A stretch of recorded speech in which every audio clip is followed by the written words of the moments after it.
Welcome all. Let me get me pulled up right here.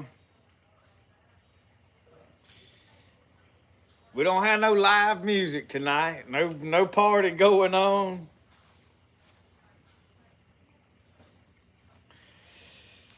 So we back to our old format of sitting here just chit chatting and talking and whatever y'all. In other words, the show that y'all make it, whatever it's about, whatever y'all want it to be about.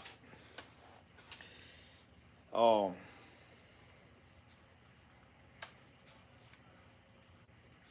if anybody's got any questions, anything you want to say, talk about, just have at it. I will say, um, as the chat progresses, if I vanish at some point, last weekend there was some comments that I just stayed away from, but I'm not going to tolerate certain things. Those of you that were on here last week, I seen it. I never made mention of it, but I'm not going to put up with it. So if I disappear, it won't be long. You'll see other people disappear. So I'm just going to leave it like that. Um, Hello from Illinois. Good to see you, Amy. Randall Ross, Michigan Prepper. Larry Alexandra, Barbara Fleming. Y'all, everybody's piling in now. I like to try to take time to give y'all a heads up that we're going to go live so that everybody's kind of prepared and it gets everybody kind of here to begin with. Nora, how are you? Donald Carter.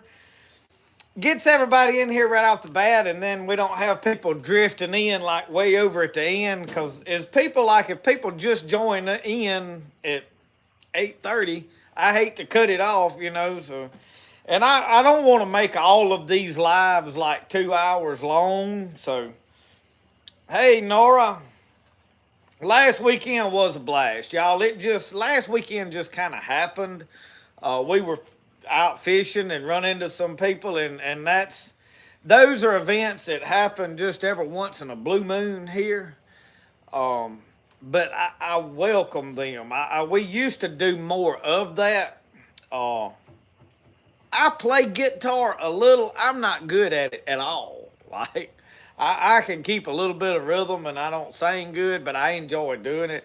And at some point, I've got a song I want to write, my own theme song, so I may play that at some point in there. Kenny, Chris Hill, Jessica, Tyler, Bluegill Bum, Prelude Recycle Paradise, Collinsville, Mississippi. You ain't far from here. Uncle Sasquatch, good to see you. I just got through watching your video a few seconds ago on the black powder. P-Road, how many people pronounce that Piragu? Yeah, P-Road. On a tug in the Mississippi River. Highest fishing in Kemper. I hadn't been to Kemper Lake in a while. That is one of my favorite spring lakes. However, I do want to go see if I can hit some fall crappie in it this year. I'm going to redo some of my fall crappie fishing, fish some different areas. I will be fishing in the swamp in the canoe. I look forward to us. I have not been in the canoe because there ain't been no water in the swamp. I mean, it is dry, y'all. I ain't seen it this dry. I mean, these catfish down there's got ticks on them.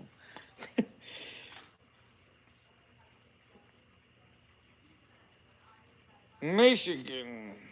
Let's see. Brian Hughes, good to see you, my friend. Flap Majors. Y'all, I'm seeing a lot of new names. Welcome all of you to this channel. I know there's a lot of new people. We are a big family here, everybody. I try to respond to as many comments on my videos as I can.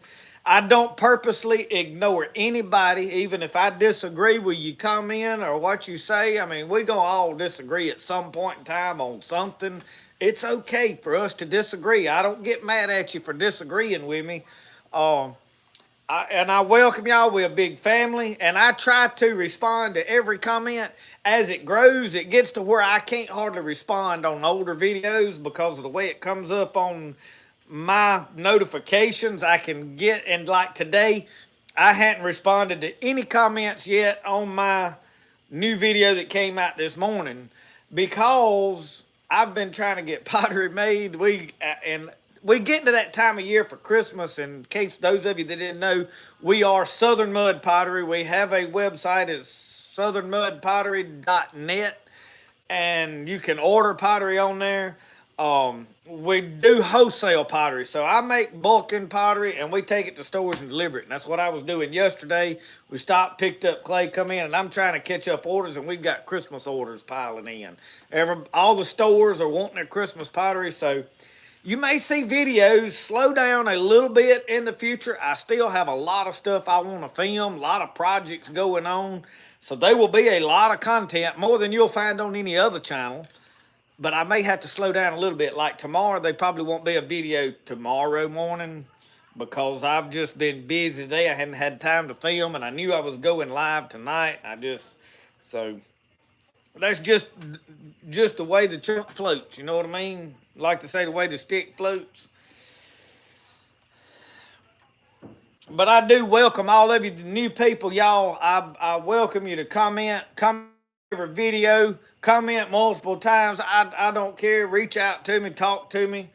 And I don't require you watch everything that I do. I realize that I make a lot of content and I make a lot of various things that some of it you're probably not interested in. It don't bother me if you don't have time to watch it and don't watch it. And it don't really bother me if you don't comment on every video.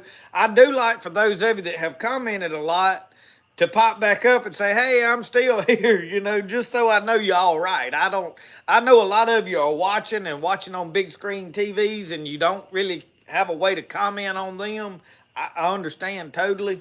But it is good that all of you are here, and I welcome you. And I want y'all to know, everybody, I appreciate every comment. I appreciate every view. Every time you hit that like button, I appreciate it. It just helps the algorithm, and this channel is growing like crazy right now.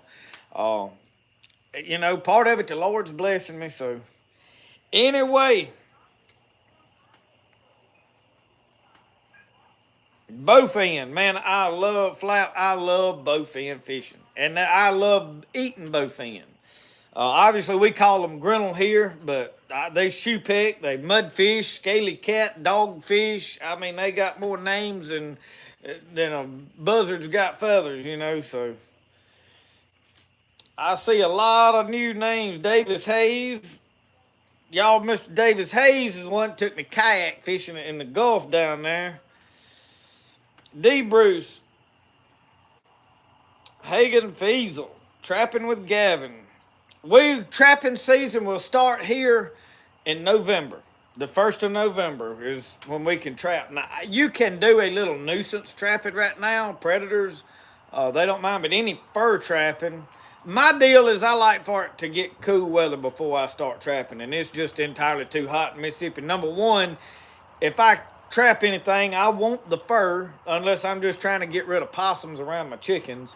I want the fur, and it's just too hot in Mississippi right now to handle fur. Every time I have ever tried to trap and skin and tan anything this time of the year, it has hair slipped. So it takes it a while to get cold here in Mississippi. I mean, it's just the way it is, and our fur's not really worth a whole lot here. So really only trap what you're going to tan and make something out of is the logical thing for me anyway. Buffering, Elon Musk's internet may not be no good, Michigan. I don't know. It's so far though, y'all, this internet, speaking on that, has been wonderful. I mean, it's times that it lags a little, and if it's gonna be loaded down, it's gonna be on Friday and Saturday night with everybody. But uploading videos, y'all, it was taking me 2 and 3 days to upload videos before. I'm uploading them in like 2 hours now. So as far as that goes, well worth it. Jimmy Sullivan, how are you? I don't know if I'm going to go in the morning. The woods is going to be so full of people on this public land that I really ain't probably going to fight with them over it. And I let all them hands that go down there and that they come out and gather up down there and have a cooking and like to try to brag about how many they killed. And I just like to kill what I'm going to eat, really and truly. So I'll wait till Monday or sometime and go. And it's really too hot right now to enjoy going. It's cool enough in the mornings, I guess. But D. Bruce from Louisiana. Yes, possums love chickens. Possums will dismantle a chicken coop to get a chicken. They'll play havoc on them. And if you gather him up alive in a live trap and you carry him off about 2 miles, he'll be back tomorrow night. You got to carry him way off, or either you got to get rid of him. That's just how that is. I don't like it no more than any other person that respects animals. If they ain't up here bothering me, I don't fool with them. But if they ain't getting in my chicken coop, they got to go. That's just how I handle that. No, Davis, I ain't had time to watch. I'm gonna be honest with you. Mike Green, how you say his name? Mike, anyway, up in Oklahoma sends me some videos, and I try to watch his, but I'm so far behind. I'll be honest with you, I hadn't even watched some of the main channels that I like to watch. I try to watch certain videos, but I'm so far behind. I was keeping up with Smoky Mountain Outpost because he builds out of the old pine, and I'm finna frame this stuff up. And I ain't watched one of his videos, and I couldn't tell you when. I haven't had time to watch any YouTube. I have been just trying to get caught up with everything around here, and then the projects, and I've just about got all the knife orders done. I've got like 2 knives that I'm finishing up right now, working on. And I should have finished them this week, but we was gone delivering and had a lot going on, and I hadn't got to them either. Mike Reed, good to see you, my friend. Mike Reed is my hero, y'all. Yes, sir, Mr. Meyer. Prayer works. There is no doubt. And that being said, y'all pray for me, okay? And I'm going to tell you why. I've got to preach at my home church Sunday. That's part of the reason there won't be a video tomorrow. There will be a just in time. I'll film it tomorrow. I don't know what direction I'm going with it yet, but the Lord's really dealing with me on some strong things to preach this weekend. I covet your prayers. Pray that the Lord will anoint me and speak through me Sunday morning. At 10 o'clock, I'll be preaching, and I need some help.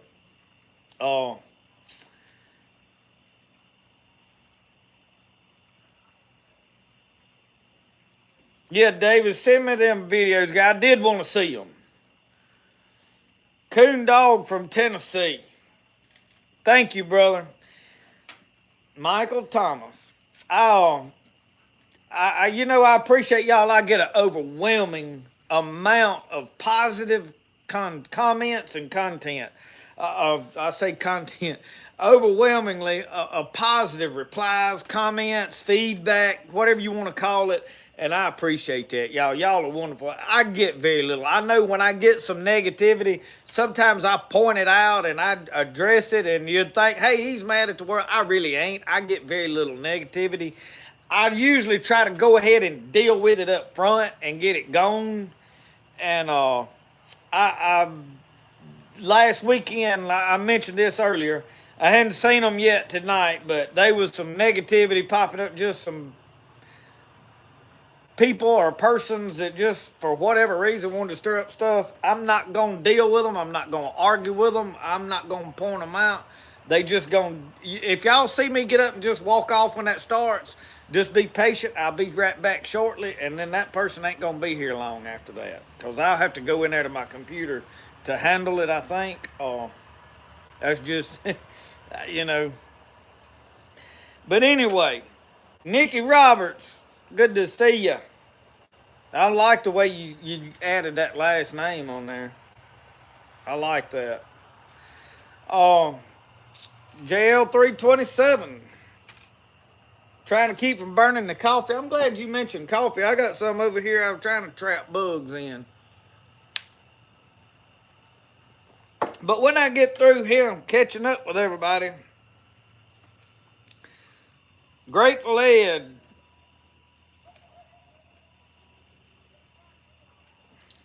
D. Bruce talking about possums eating ticks. Possums do eat a few ticks. The problem with that is it would blow your mind at how many turkey eggs that a possum can raid and eat. And do you have any idea of how many ticks a turkey would eat versus what a possum would eat? A possum eats very little compared to other animals like that he kills.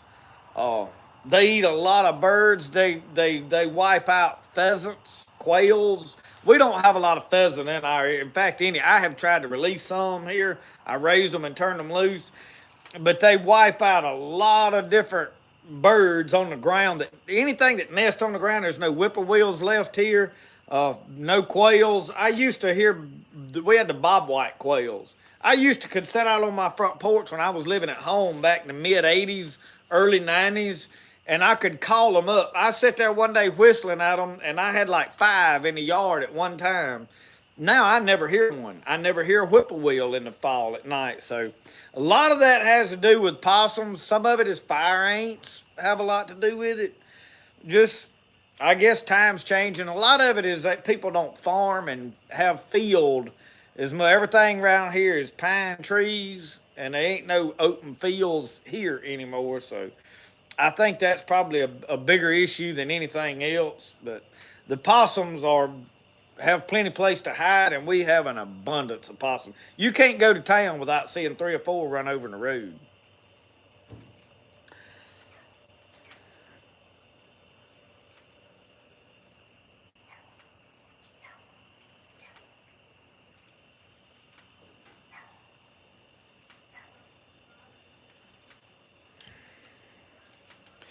Richard T., the rainbow trout was good. I eat them. Mr. Don sent me home with 2 bags of them. And I eat some with my dad. We fried them and they were delicious. And then these I wanted to cook open and I wanted to film it. And I was going to do it down at the teepee. And I haven't been down there hanging out. The teepee needs a lot of work. That night I camped in the teepee. It didn't draft very well. I have opened up holes, dug holes under it to try to get it to force air. And that teepee's just the way it's built. It's not going to draft very well.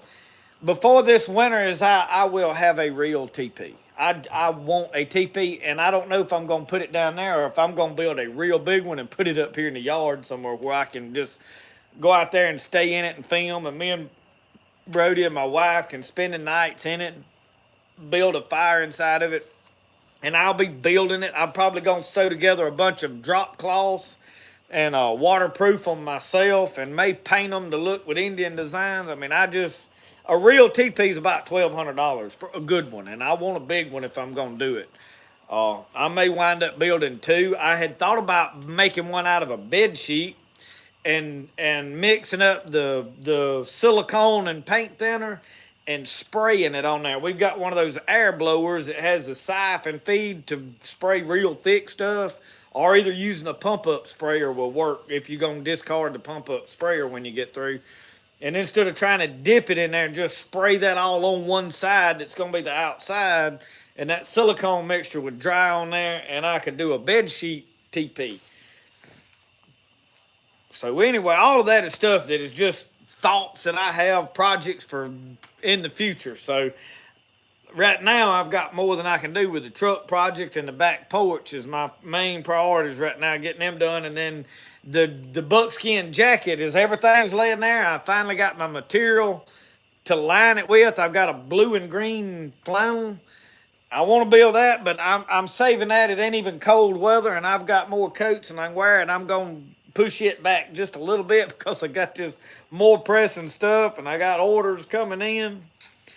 So anyway, I know I am missing people that are popping up. Larry Alexander, good to see you.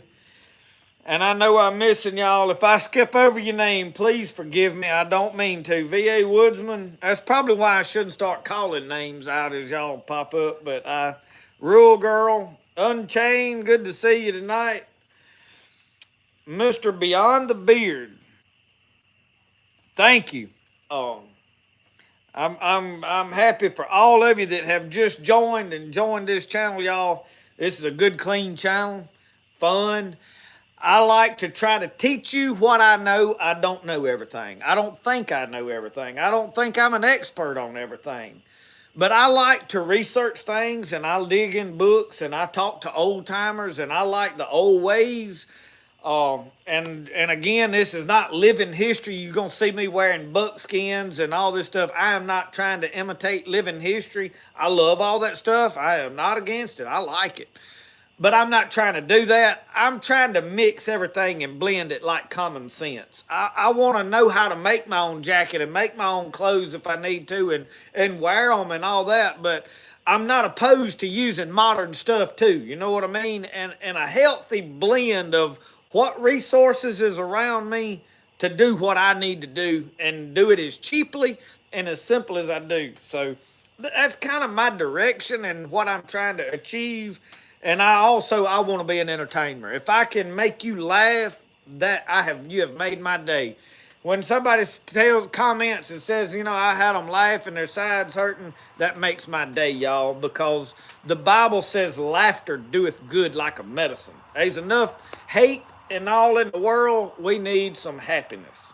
And if I can create a little bit of joy, I know it's just a little bit, but it goes a long way. And that's what I want to do.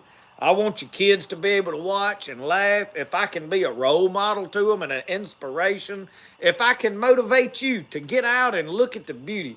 And my B-roll, we call it, the footage I put at the intros of my videos, I like to try to capture the simple beauties that a lot of times a lot of people overlook.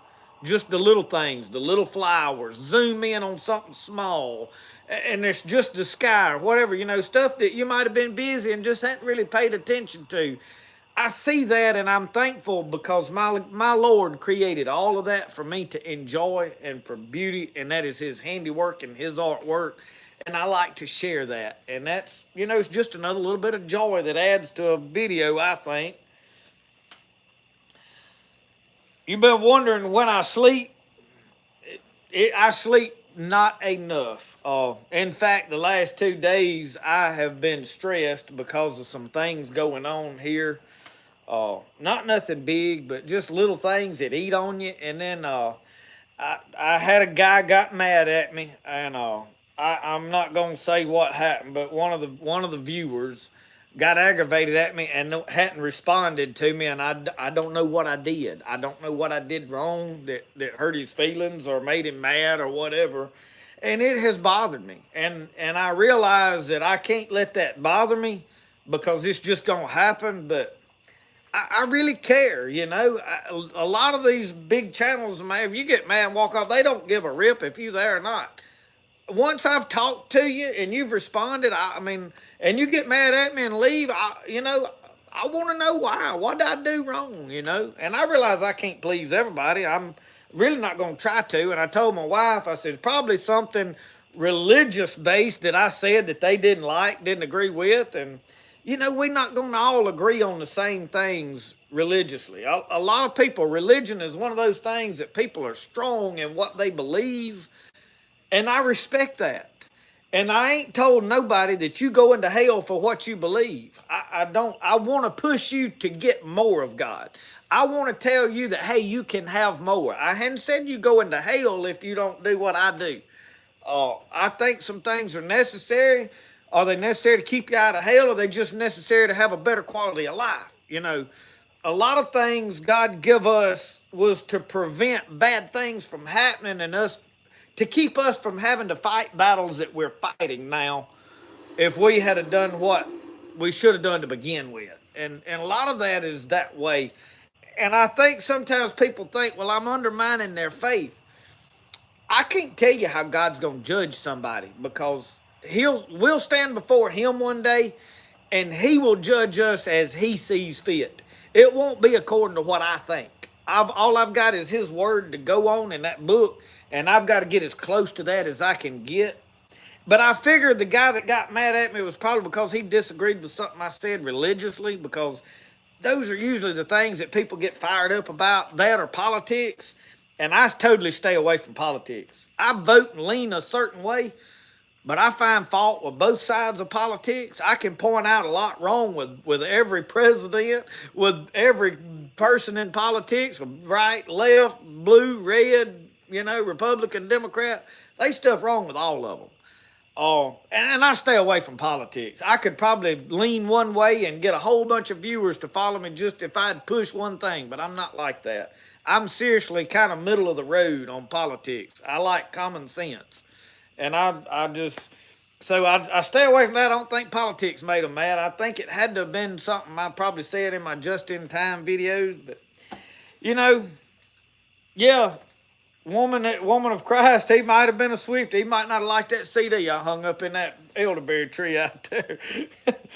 I don't know, and I'm not going to lose no sleep over it, but it did bother me. I wound up with a headache, and it just stressed. And then I knew I had to preach, and I don't preach warmed over sermons. Y'all know what I'm talking about with canned sermons?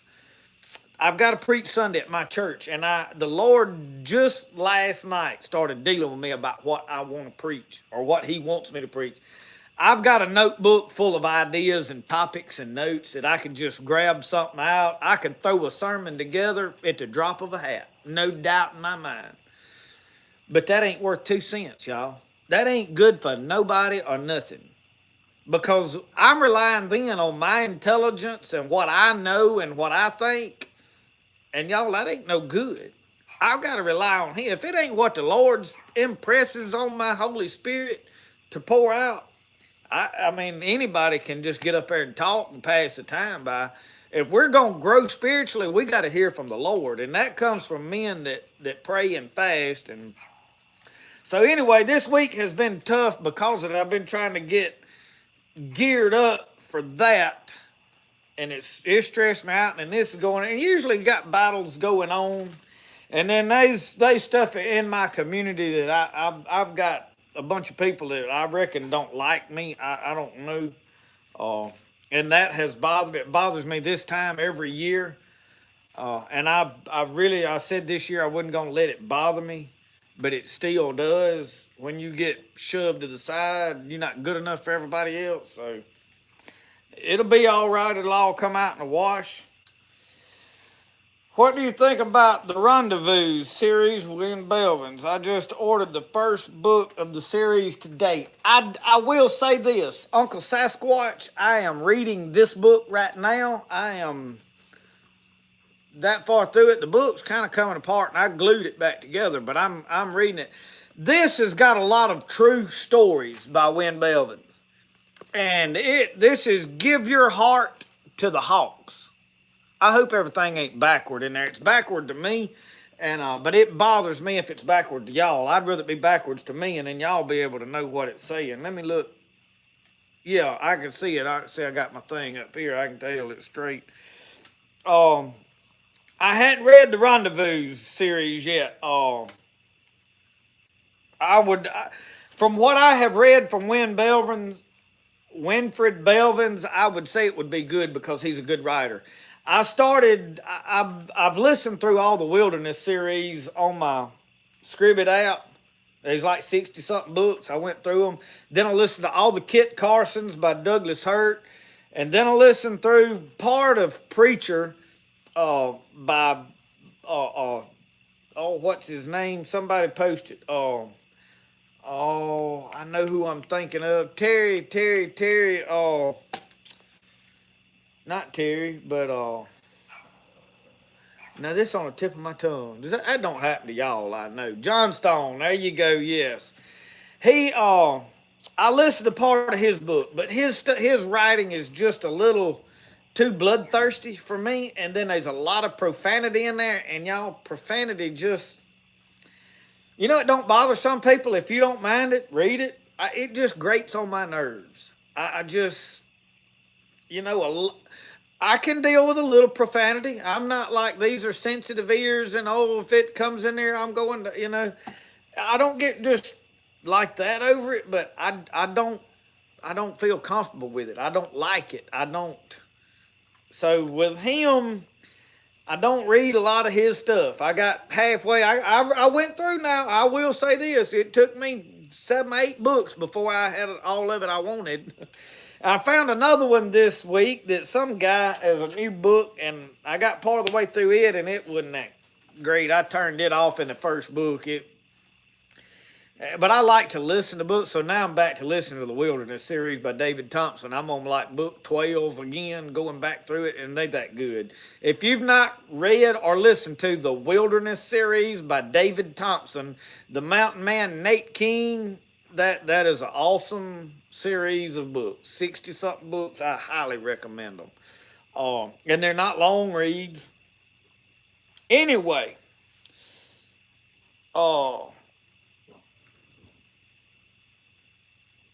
Surviving Alabama said, well, common sense and politics, never heard of that. You never will. They ain't none. Donald Carter, religion is not worth a whole lot on the large scale, and the reason is there's so many churches that have drifted so far. Again, I'm not going to say people's going to hell. I'm not, but they have drifted a long ways from what Jesus preached. You go back and read Matthew 5, 6, and 7, and tell me that churches still believe what Jesus preached. They not, very few. I mean, and Jesus taught it strong. Jesus, he was against the Christians. He said if your righteousness don't exceed that of these scribes and Pharisees.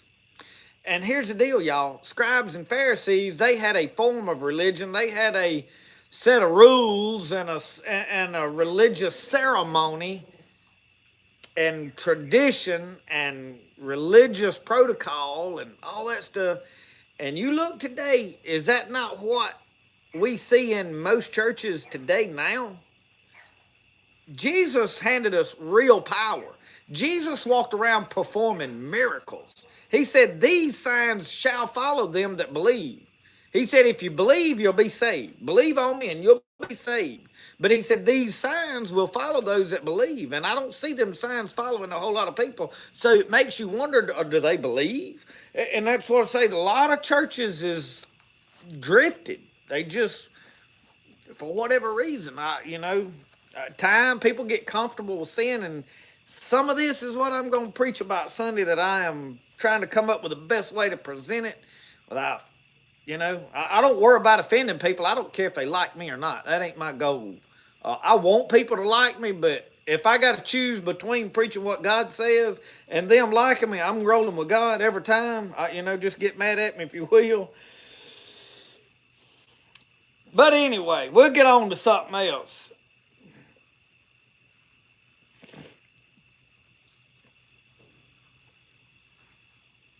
Medicine Man. All right, y'all, I'm picking up Ricky.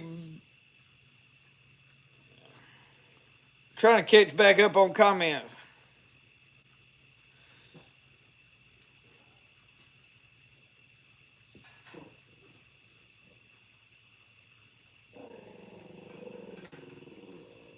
I got a little bitty dog sitting over here grumbling, if y'all can hear it. Mike, that is the truth. If you ain't rubbing people the wrong way, you not doing them any good. The Bible says iron sharpeneth iron. If when a man preaches to you, if you're not a little bit pricked in your heart and a little bit miffed about it, and like that's uncomfortable, then they probably not really pray. If every time the preacher preaches, you're like, oh, that feels good, I like that, that's good, he's probably not helping you no whole lot. And that's the way I feel about it. And that's kind of the way I teach and preach.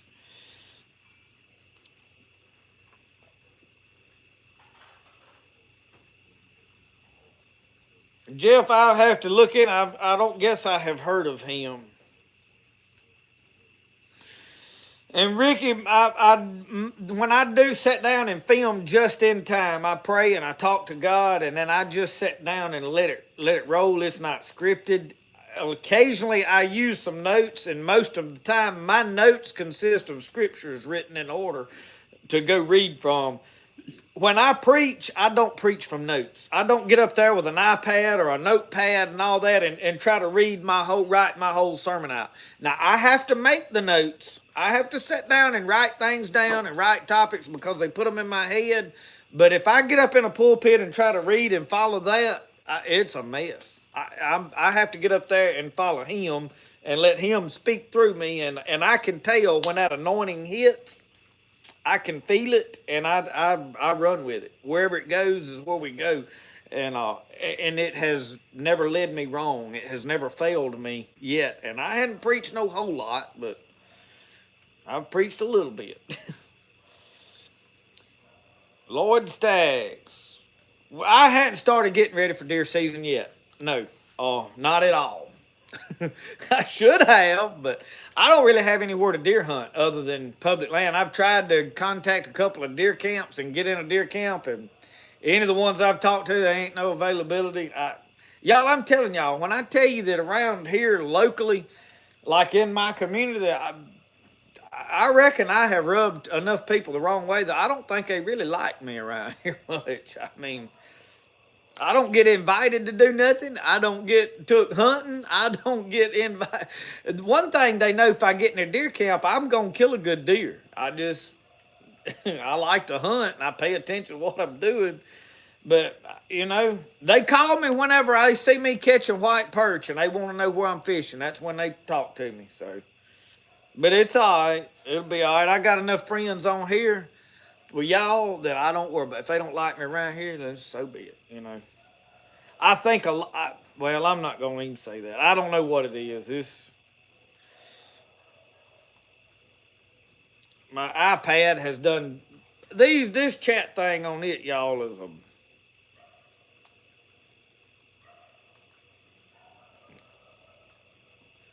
I don't know how to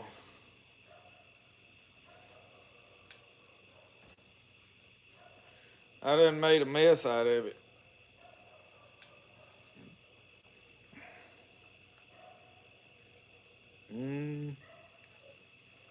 Let me turn it like this and then back. Maybe that'll straighten it out. Okay, I got it fixed now. But anyway, no, I have not got ready for deer season. I've got to get my muzzle loader out and shoot it. I have not shot any of my big rifles. Really, I've got a little 7mm 08 I like to hunt with the most. It's a little junior model. I shot that buck last year with it. I've got a 4570 Buffalo Classic that I have all the cartridges loaded in black powder. I haven't shot it. So,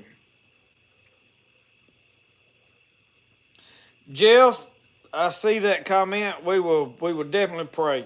God is a God over cancer. God's bigger than cancer. Cancer. Remember this. In Matthew, he said, speak to the mountain.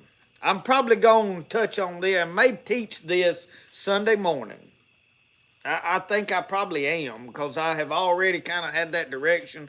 I'm going to talk about where Jesus, he said, speak to the mountain to be thou removed hence. He said, if you've got the faith as the grain of a mustard seed, not faith as a mustard seed, but as the grain of a mustard seed, after it has been ground up, the powder of a mustard seed. Yeah, that nobody caught that, did they? You always thought about faith as a grain of a mustard seed, and you thought about the whole little bitty seed. No, the grain is after it has been ground up for seasoning. And the grain of mustard seed is the powder of the mustard seed. He said, if you've got faith as that, you speak to the mountain to be thy removed, to remove hence to yonder place, and it'll be removed. And you sometimes have got to address things with authority of the Spirit and faith to believe God's going to work. And then he said the power of life and death is in the tongue. Speak to the mountain. I'm going to preach on that, I think, Sunday. Just in time. I'm probably going, this is the first time ever I have kind of told you where that's going to go. But speak to the mountain. But I will definitely be praying for you, brother. I will.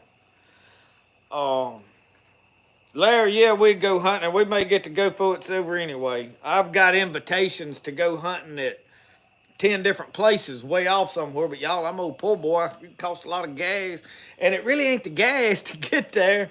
And I'd have free lodge in most places, stay with me and we'll hunt.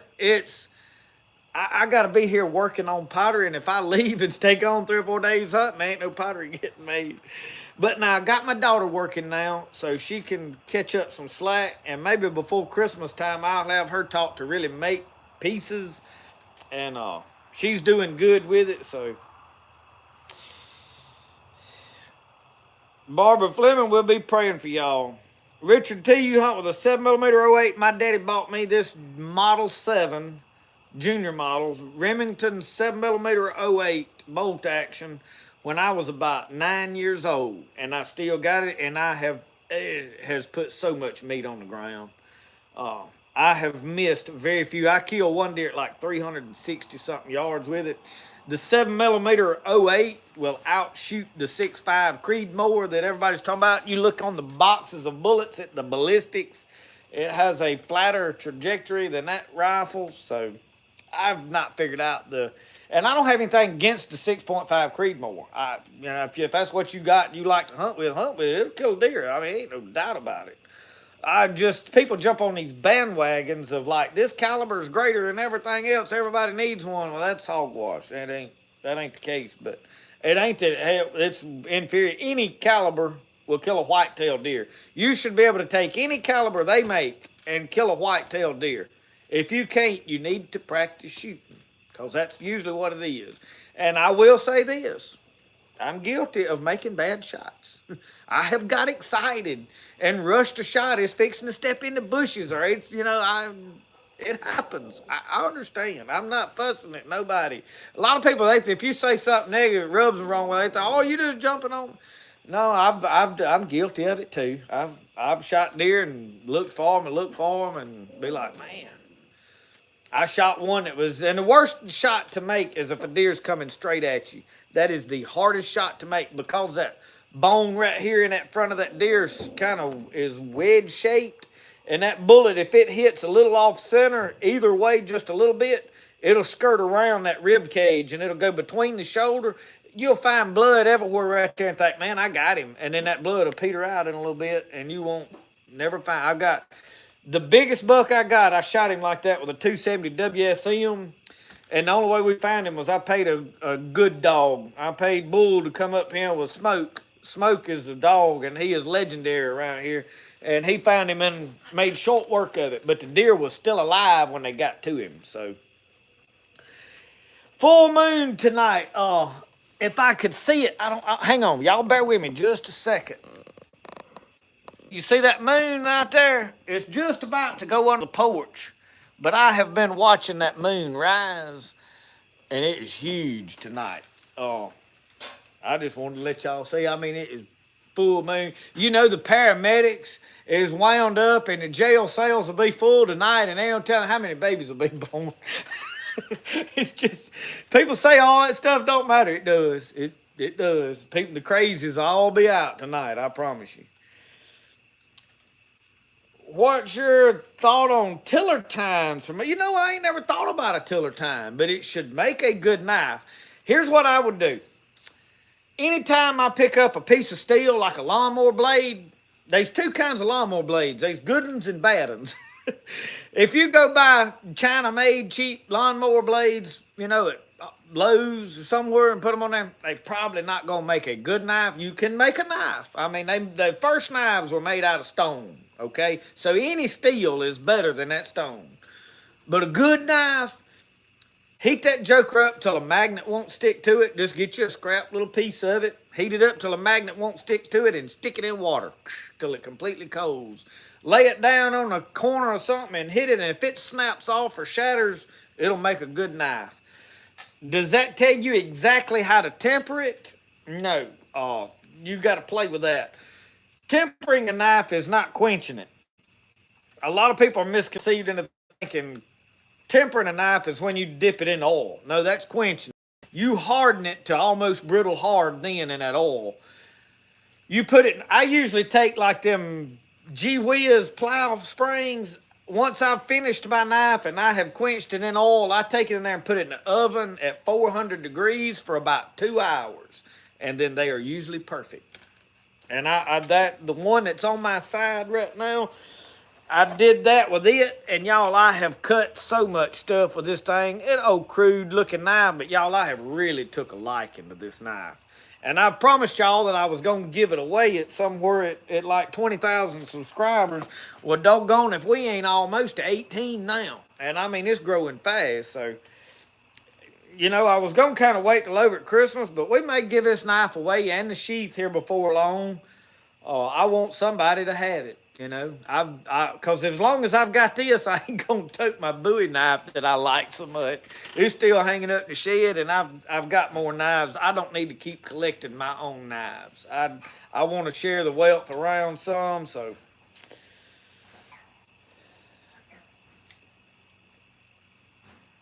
everybody shot a 30-30 ADMA. In case y'all didn't know, some of you are new. Last year, my dad gave me his 30-30 first rifle he ever had. He said, son, this is yours, you can have it. And I have my daddy's old Winchester 30-30. And I hadn't killed anything with it yet. So, I want to shoot my muzzleloader this year. But y'all, like, my heart is really wanting to put one down with that old 30-30. I don't care if I shoot old Nanny Doe. I mean, I like horns, but so be it. If I like meat better. Horns make good knife handles is the only reason I like them. But anyway, yeah, I like a 30-30.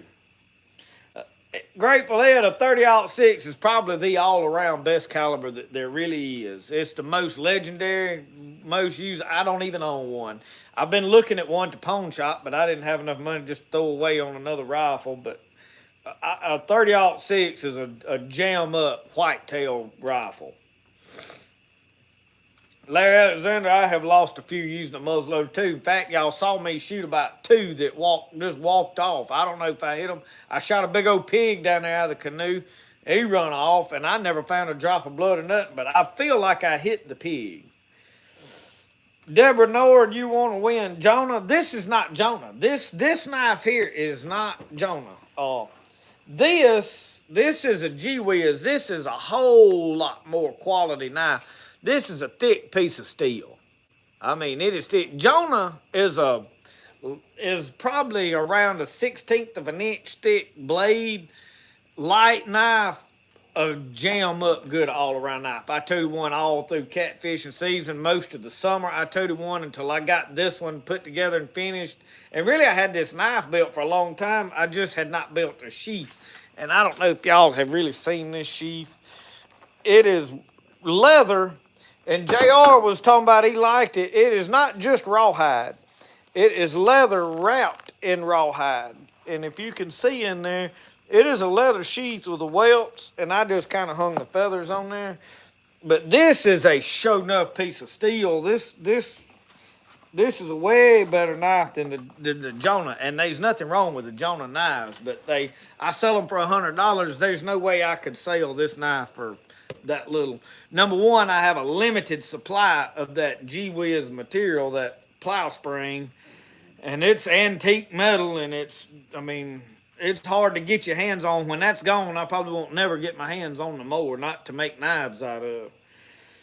And I'm kind of wanting me a mule, and I might need to hang on to some of them to fix up to actually plow the garden with one day if I ever did get me a mule. But anyway. Oh, ain't no oops, don't worry about it. I explain things, and sometimes people come across like I'm scolding. I'm just trying to make sure everybody's informed and on the same page. There was no way you would know.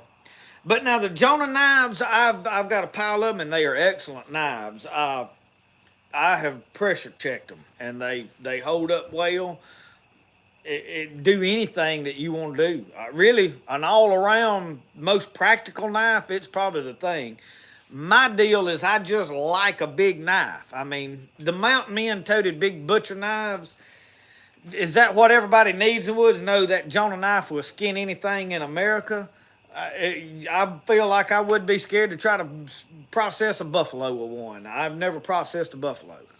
I could imagine processing a cow with it, It'll do it. It's a 6-inch blade. You don't really need a lot more than that if you're not fighting with a knife. For bushcraft and survival and just hunting and fishing and skinning, it'll do it. The only thing that I favor a longer blade for is if I'm going to fillet both ends. And this knife right here did not do that very well because of the curve of it. When you're hitting that bone, you losing meat on either side, and I like a good straight knife to fillet with. So it didn't perform on that, which is, you somewhat expect that.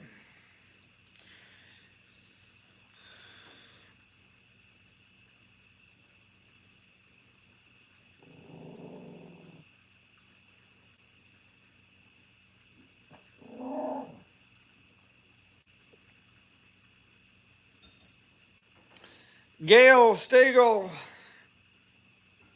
one day I'm going to get up around that way. I have got a lot of people in North Carolina that I talked to. In fact, I talked to Dwayne yesterday for about 30 minutes. We had a good conversation.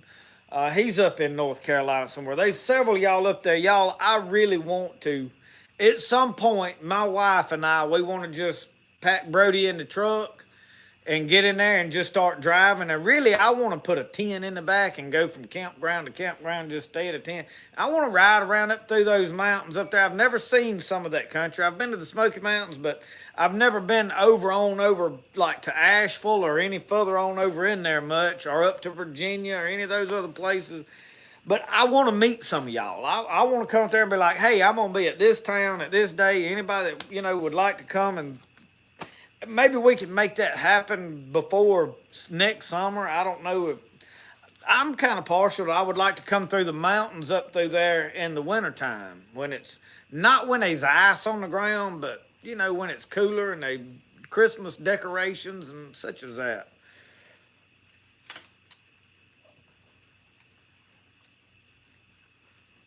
Jerome Smith said, look, everyone has a favorite rifle, caliber, brand. You right. And you know what? Every one of them will work and do the job. There's no doubt. But I will say this. There's something about the smell of black powder burning. It's something about I guess because I like the old mountain men. I've got, I don't know how many bolt action rifles I've got in here. In the ARs, everybody wants an AR. I like mine. I've got an AR-15, 223. My daddy has got an AR-10 that he built that he told me I could have, and I haven't even went and got it, and it's still over. He plays with it. He likes to build them, but they're just not my thing. I like the old guns. I like lever action guns. I like single shots. And that's just me. It don't mean that this is a better gun. And it's like fish baits. It's just like fish baits. A lot of times people say, I catch them on this. This is what you need to fish with. Well, that bait ain't no better than the other bait that this other guy over here is fishing with. He's fishing with a different bait and just wearing them out. And you can try it and it won't work for you. You have to fish what you've got confidence in, because you believe in that, and you'll give it an honest effort, and you'll try harder subconsciously. You may not realize it, but you will. You'll fish that bait harder. And it's the same way with rifles. If there's one that, man, I have hit every time, I trust this right, this one's dead on, I ain't never lost nothing I shot at with it, well, that's the one you need to hunt with the most, because you believe in it, and it builds your confidence. I think that's the biggest thing, more than it is the actual caliber of a rifle, So anyway, I think that you can. I probably shouldn't say this on live camera, but I couldn't tell you how many white-tailed deer I have dropped in their tracks with a 22 rifle. I mean, I shouldn't have done it. I hadn't done it in a long time, but when I was young and we was meat hunting, I have shot them. Most of it wasn't all night hunting. I have shot a couple of deer at night. I shouldn't have done it. I was young and full of ambition, and thought I was invincible, and probably full of alcohol too.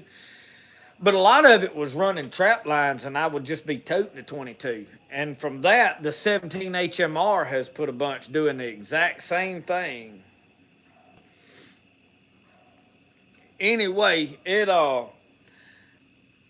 those rifles, I think anyone that you choose to hunt with would absolutely do what you want to do, especially in North America. Now, I have not elk hunted I have not moose hunted. I have not bear hunted. Okay, so take that into consideration. It may take a little more to put one of them down. I don't know. I have not no experience with those animals. Oh,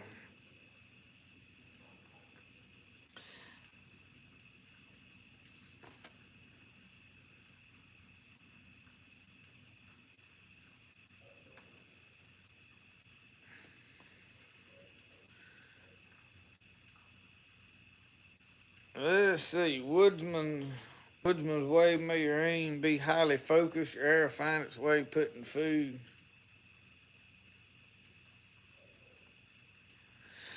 Hey y'all, I'm gonna run and do something. I'll be right back. Okay.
Hey y'all, all right. Sorry about that. I shouldn't have to go do stuff like that in the live. But anyway, it is what it is. Where was we now, y'all?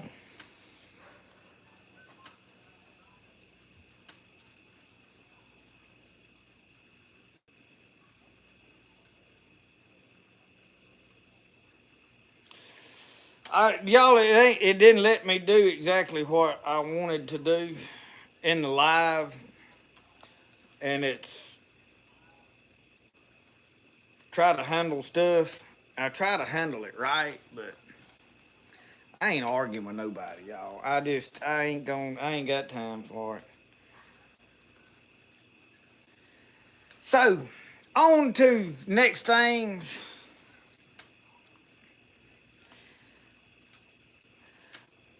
Um,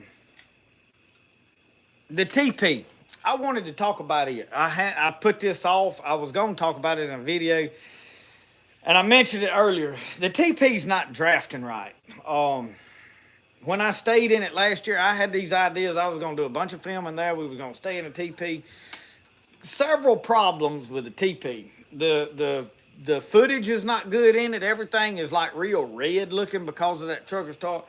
So I'm probably fixing to take the whole thing down. I don't know when. Uh, and I want to build, like I said, and I mentioned this earlier. I have one sheet of canvas that my sister and them gave me. It was a drop cloth. They you can buy them and sew them together. So,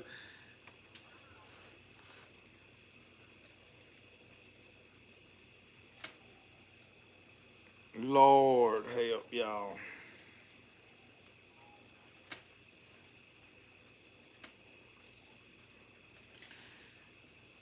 I don't understand some people.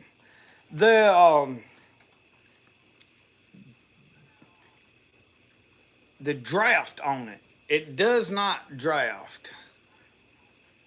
And it needs to be up like so far above the ground so air comes in and have a skirting. And that TP down there ain't big enough to do that with. I'm gonna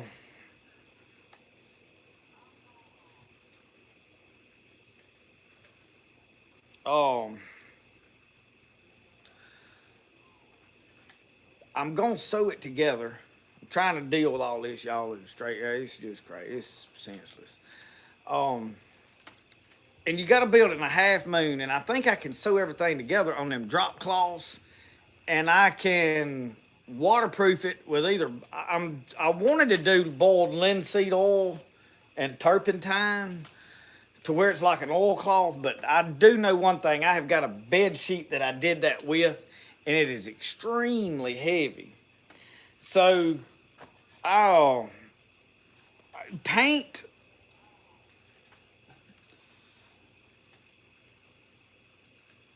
Larry, you was talking about brown gloss paint. I don't need no gloss for what me and you were talking about the other day. But I have thought about, could I paint with some kind of like any kind of paint a canvas tarp like a drop cloth, and it waterproof it to make a TP.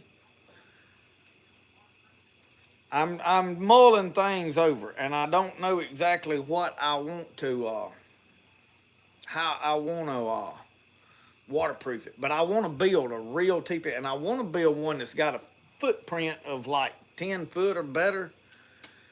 Um, but I'm anyway. The TP, you probably gonna see it disappear from down there where it's at, and I may for right now take that tarp and build like a lean-to with a, I don't know, some kind of other shelter out of it. Because if I get in there with a TP as it is built, another thing, the limbs and logs are starting to rot on it. And I want that to be my little place because it's right down here behind the house in the woods. It's a little pond there. There ain't really no fish in it. But I can go down there and shoot my muzzle loader, and I can set. So I may just move the TP, do away with it, and then build something else. Like may just erect different shelters. Y'all give me some input on what you would like to see done down there. What would look good in videos? Because I'm thinking, maybe I go down there and set up an A-frame tarp one night and camp out there, and then maybe come down there and set up a pyramid. No, do different tarp shelters and camp. And what it would allow is it would allow us to camp out in that area, because I could work all day here and just run down there and film a camp out video occasionally, and it not be a whole day. But if I go down into the swamp, several problems through hunting season. The swamp fills up with people, and there's not a lot of good camping out there. So would y'all like to see, where we could do more camping videos just right back here? They'd be behind the house, but you would never know the difference. The video would look good, and we would really be camping out, but we could be on our own property and do like we want to, build fires and such as that, and then have different type shelters set up until I do get time to really build a serious TP. And maybe the TP is one of the things I could set it up, take it down, if it ain't, I don't know. I'm experimenting with ideas of what I want to do there. I'm just telling you the TP that's down there is not really working. And somebody commented in a video, I needed to do something with it. And I'm like, no, I'm not doing that with that. It hadn't worked out like I wanted it to. I love the idea. Yeah, Grateful Ed. I'm wanting to. I don't know what I want. I want something though that I can film. That TP with that red thick tarp is not enough light in there to film on the inside, really. So that was a problem.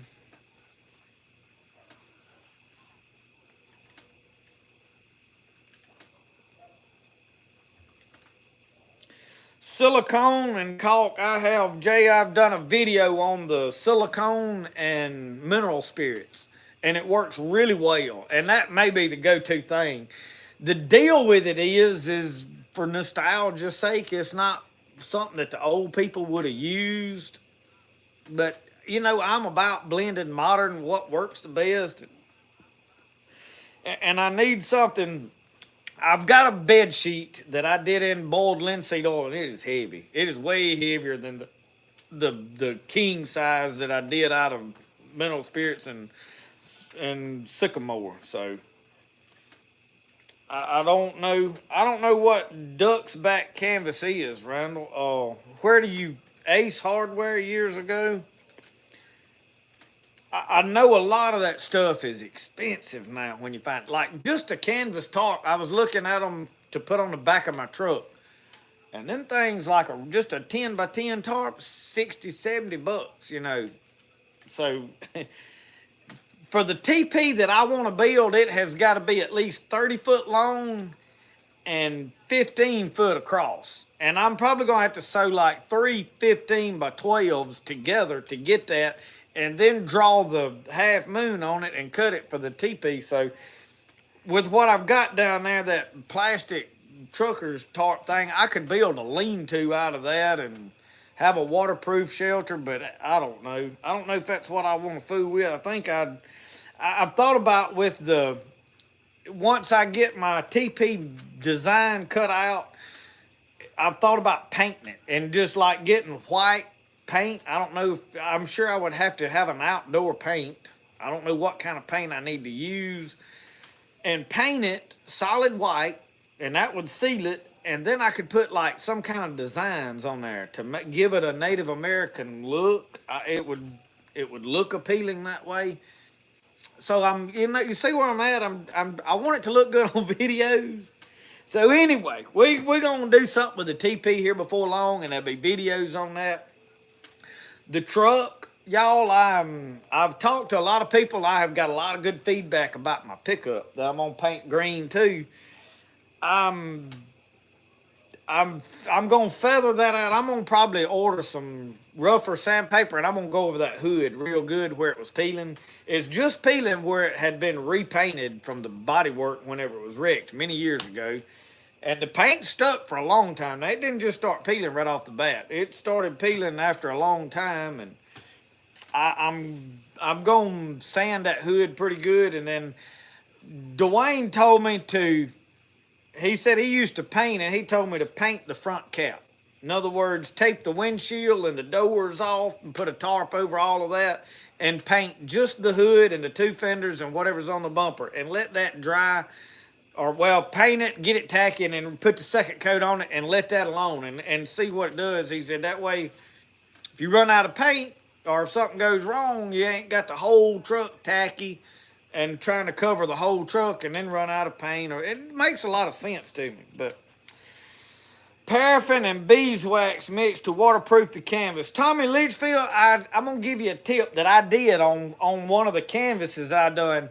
I got some of those toilet bowl wax rings and heat that boiled linseed oil up and drop them in there, and they will take care of that. They will do the wax. So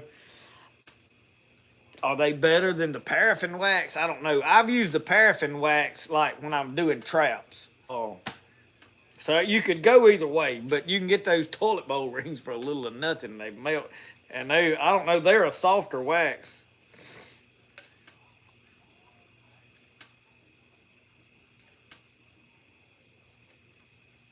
Weston, how are you tonight?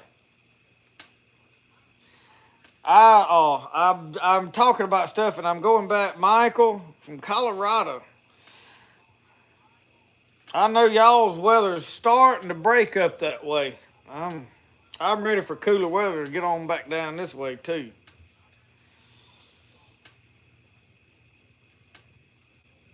That Nessmuk range, I want to cook over it a good bit more. I intended to cook those fish the video today.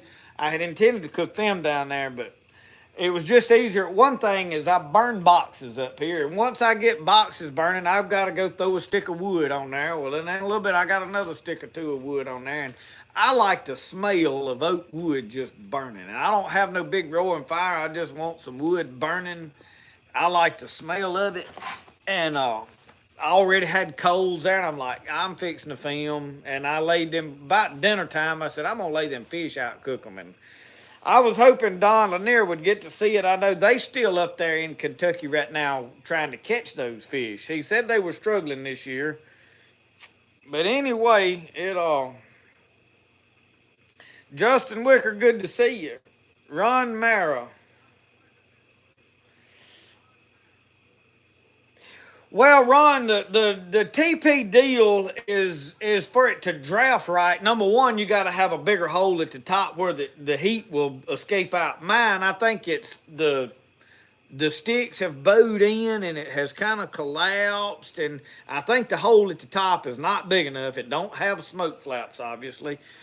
The next thing is those teepees were set like 6 inches above the ground all the way around, so air could come in all the way around that teepee, and the heat would go up. And then they went on the inside and they put a skirting down that come down to the ground on the inside of the pole, so you had 4 inches of gap for the air all the way around it to go, and that's what created the draft in it. So oak and coffee with sausage, yeah. The Jones is outdoors. I am so ready for us to get enough water to put my canoe in that swamp. And another thing, me and Mr. Larry Alexander, that's what he was asking about a while ago about glossy paint. He was looking to see if he had some paint to send me. I'm going to repaint the canoe too. Last year, when the water gets up and I can put the canoe in and just paddle all over this swamp, I see a lot of deer with it.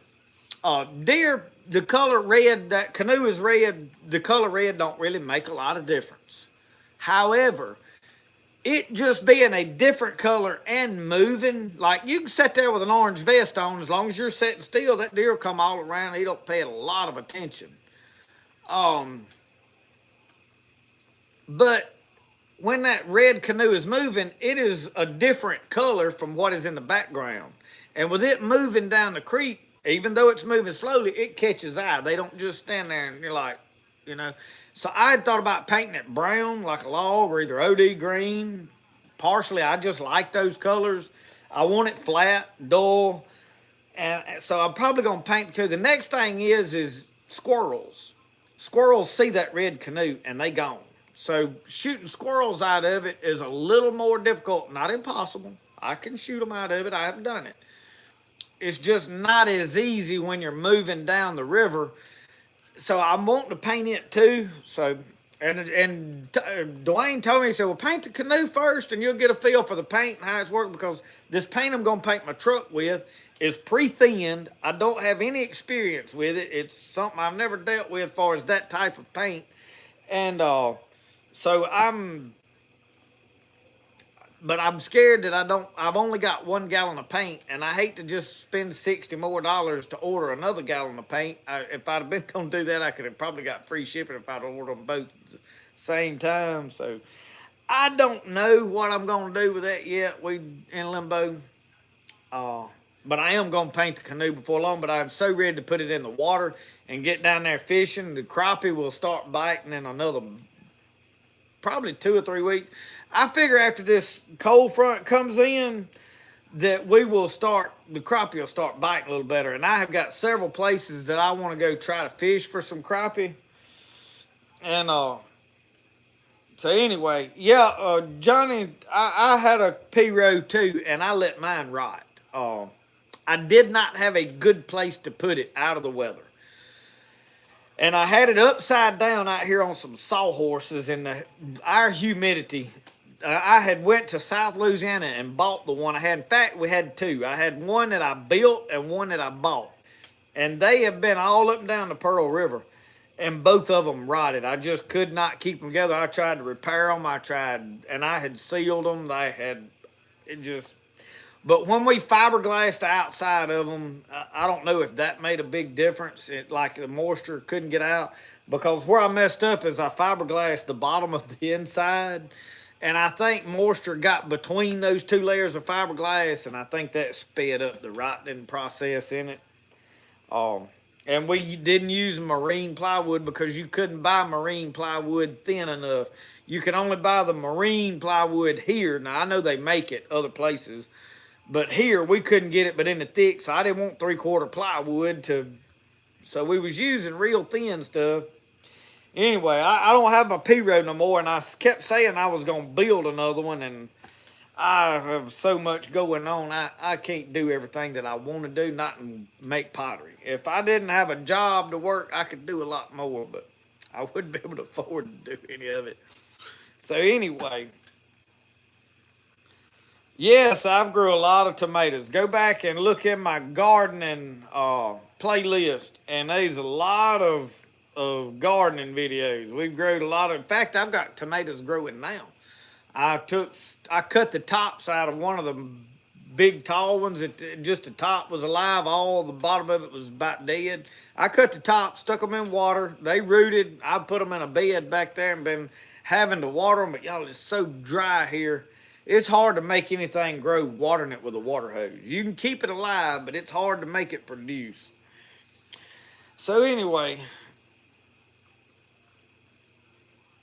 COVID messed you up, man. There's a lot of people that after they had COVID are struggling with different things about it.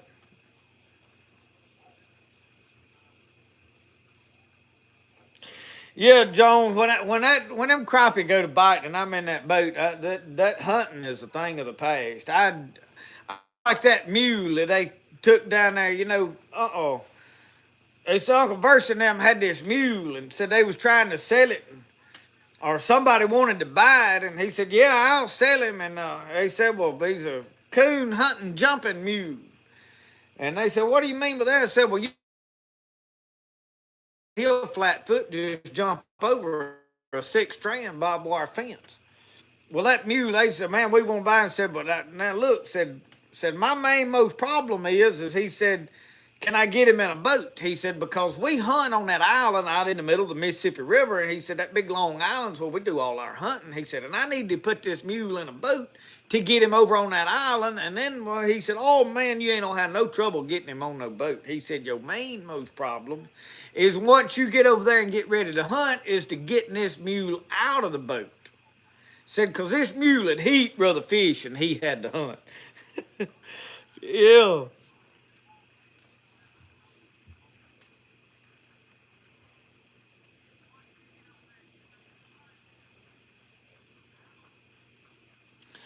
Michael, y'all living in a paradise over there in Colorado, it sounds like.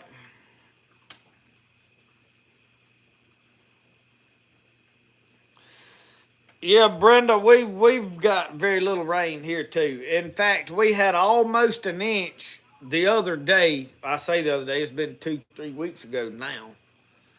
And it's well gone. They are saying though possibly that some of us throughout the country will get some rain the end of next week. Looks like all this hot weather is gonna break over toward the end of next week. Whatever day, I don't know. I'm looking so forward to it. I've had all the hot weather I can stand. Yeah. David Rusham, bow season opens in the morning right along with squirrel season. I don't know why they have done our seasons in Mississippi the way they have. Bow season has always opened the 1st of October, and they give you 2 weeks to bow hunt, and then squirrel season would open. Well, this swamp down here is for a lot of people a squirrel hunter's dream because it's all hardwoods mostly.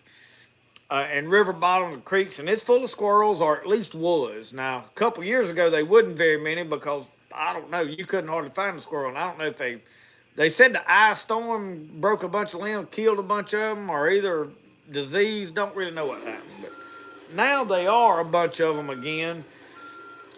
But they open everything up now at the same time. Instead of making squirrel season wait another 2 weeks, it's going to all open at the same time. Well, it's going to make it very difficult to bow hunt because everybody wants to take their dogs down there and run dogs all over everywhere to squirrel hunt, which is fine. But it's just when you squirrel hunters is rambling everywhere, it's hard to bow hunt, because you looking for acorn trees to hunt. There's no baiting, no corn, no none of this on that public land. So they've made it difficult on us.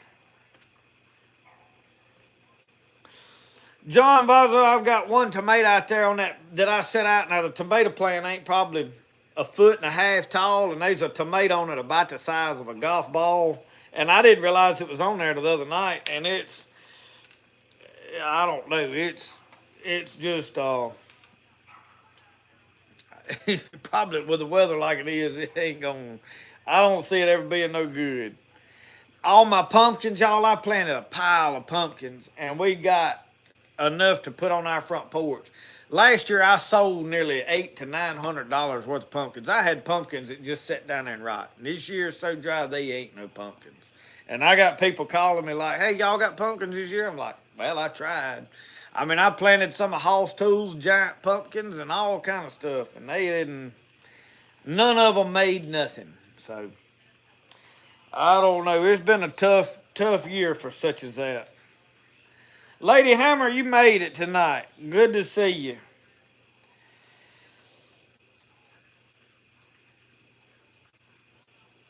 Yeah, Joey, our yard is brown. Like everything, the grass, everything's just dead, dry. I've been watering out of my rain catchment system, trying to water my few collards and cabbage that I put out.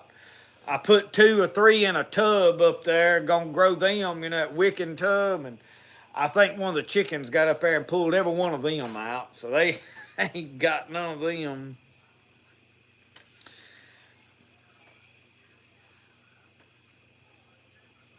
Tennessee Smoky, we're gonna cook squirrels this year and rabbits several different ways. That is one of the things those are the 2 small games that we have an abundance of for the most part.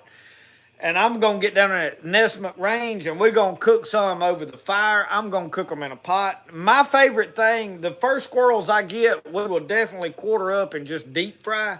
I flour them and then fry them like I would fish, like I do my griddle nuggets, except instead of cornmeal, I use flour. And that's my favorite way. Squirrels they like deer meat, don't overcook it. A lot of people around here, I see them and they cook squirrels to death. And they tough, you can't eat them. So they, I don't know, but I like frying. But now I like a squirrel cooked right over the fire. I've cooked them on the grill. I do a rabbit in the Dutch oven. I have always done it in an aluminum pan with a bunch of stuff, potatoes and carrots and peppers and celery and just whatever. So we're gonna do all of that. Scott Ledbetter, you say somebody put an edge on that thing? I don't know. You might ought to be careful with it. Well, Weston, he's wanting to hear another Jerry Clower tale.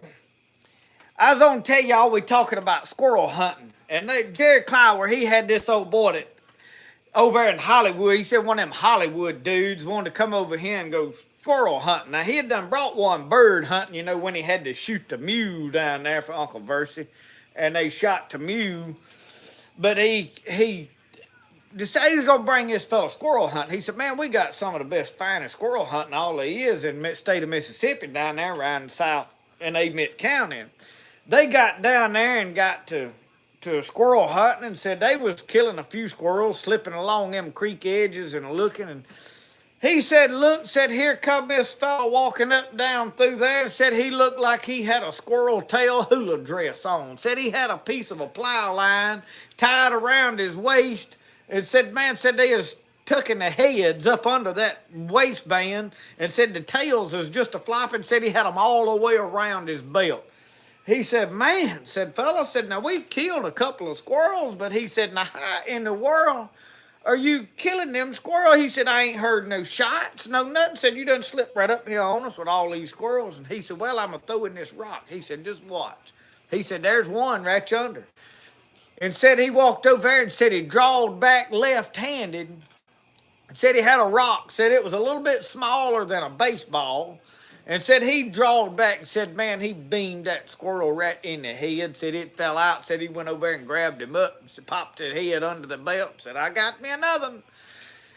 And he said, the man said, whoa. Said, man, said, you throw it. He said, and you left-handed. He said, oh, no, I'm right-handed. He said, now do what? He said, you throw that rock right there with your left hand. He said, yeah, he said, my papa makes me throw left-handed. He said, if I throw right-handed, I tear him up too bad. Oh, Lord.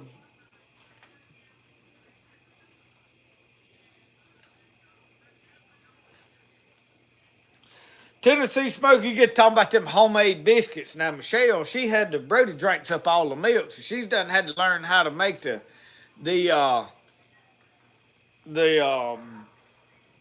biscuits with that dry powdered milk. And, you know, they turned out good. Oh,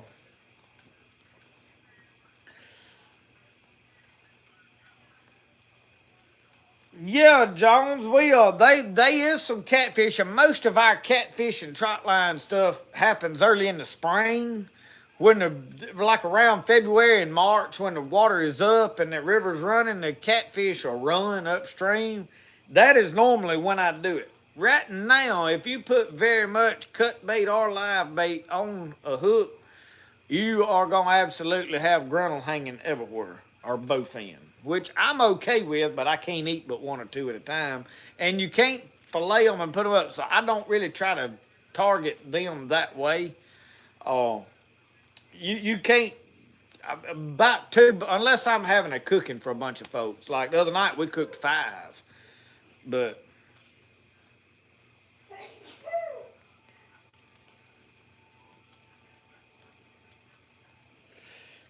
Mike Reed said he liked fried dog the best.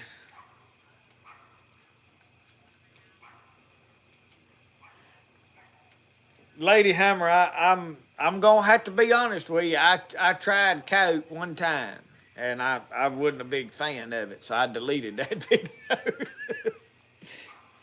Oh Lord, what is some good books on medicinal plants? Identification for the southeastern medicinal plants. Look in any of my medicinal plant, especially my most recent medicinal plant videos, and I link most of them books. And if y'all buy them through them links, I get a little bit of commission off of that. It ain't much, but anyway, they're linked there. But it's Southeast Medicinal Plants is the best because it's got good photos and it's got the basic plants that we have here. However, rabbit tobacco is not in there. There's a few plants. Another good book is the Lost Book of Herbal Remedies. That has got some good pictures in there. But I would make most of my identification with my phone, taking pictures and then researching it, cross-referencing that through Google on images. I would search that plant. Picture this is really good. It is not 100% correct by any means, but it is pretty good at being accurate. And that's kind of what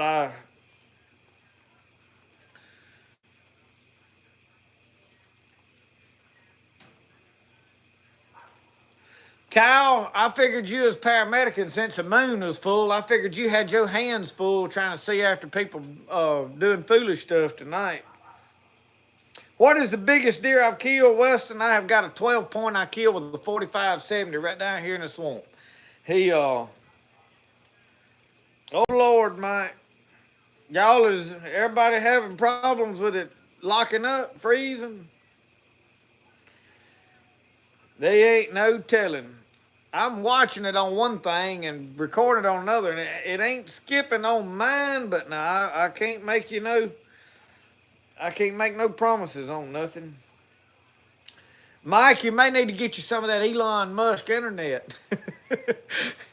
Oh, I've had good luck with it since I have started with it. My live stream, I couldn't even live stream with it. Y'all remember the last time I tried to live stream, I had to just cut it slam off. It wouldn't. Now with this Starlink, way to go. And y'all, we found a thing in there on I don't remember now what the name of it is. Family, some channel like a thing, and it's got all the Weather Channel, the for $10 a month, the Grit, Inspiration, all the old Turner Classic movies, the Hallmark movies, all of that stuff on there, like the channels, for $10 a month. So time I pair that with my internet bill, I was paying like $250 for satellite and internet. Now I'm like $150 for all of it. So I'll have to. I'll go in there and ask her what that is in a little bit, and I may, if somebody wants to know, message me or something. It's and I can't remember what the name of it is. She had told me, but it's like a $10 package, and it's got like 40 channels, and it's all the good channels that rural people and country folks watch.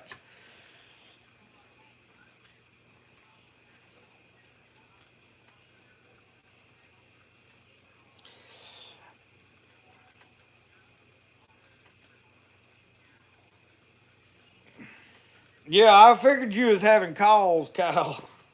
Yeah, I like Grit, Lady Hammer. That's a good channel, and we like the Inspiration. Now, I'm gonna have to tell y'all now. Over around Christmas, I love Christmas. I used to hate Christmas till the Lord changed my life. I despise. I wasn't about. We wasn't gonna put no Christmas decorations till after Thanksgiving, and I'm gonna tell y'all now. I'll decorate for Halloween with a Christmas tree. I mean, it's just I like Christmas, and so I like the Hallmark Christmas movies. Now I don't watch a lot of them, but if I'm in there ain't doing that, I get sucked into one, y'all, and I have to admit now. And I know how it's going to end, and that's part of the reason I like it. It don't stress me out trying to figure out what's going to happen. You know it's going to end good. Oh, Lord. I know y'all don't watch him, do you? Not at Christmas time. I know y'all ain't watching the Hallmark Christmas channel.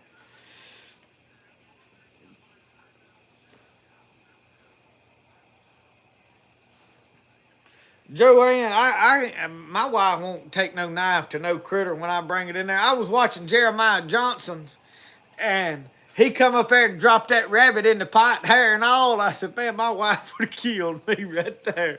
I'd have been limping for 2 or 3 days if I'd have walked in there and threw the rabbit in the sink with the hair on it. Oh, y'all would have seen a lot of camping videos after that. Oh, Lord. I can't help it. I have to carry on anyway. We having a good time, y'all. In fact, Jeremiah Johnson's queued up in there right now. I've watched it 3 times this week, and I think I've made it to where Dale Q had his head buried both times. I go on to sleep, but the good thing is I can start it over the next night and watch it again. Don't bother me.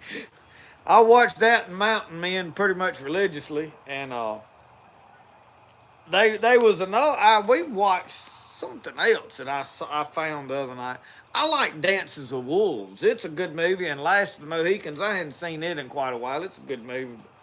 I'm like everybody else. Us country, but we like all them mountain shows and buckskins, and we like to watch the Alamo with old John Wayne in it.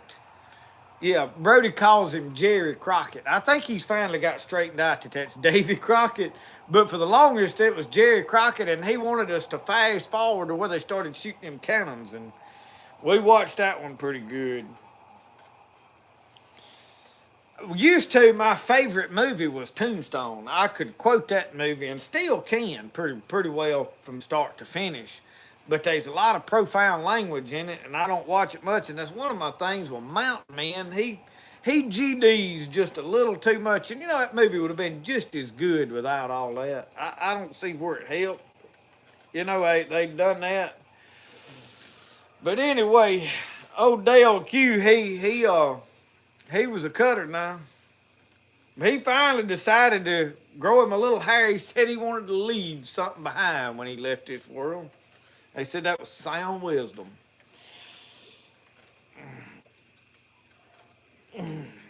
I got Mountain Men laying there, Randall Ross, but right now, honest to God, I could take your camera in there and Jeremiah Johnson's all the way across the screen in there in the bedroom. And I can watch it over and over and over and enjoy it.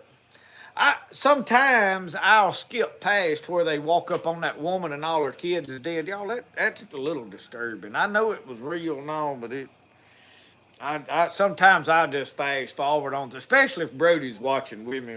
We'll fast forward on through that.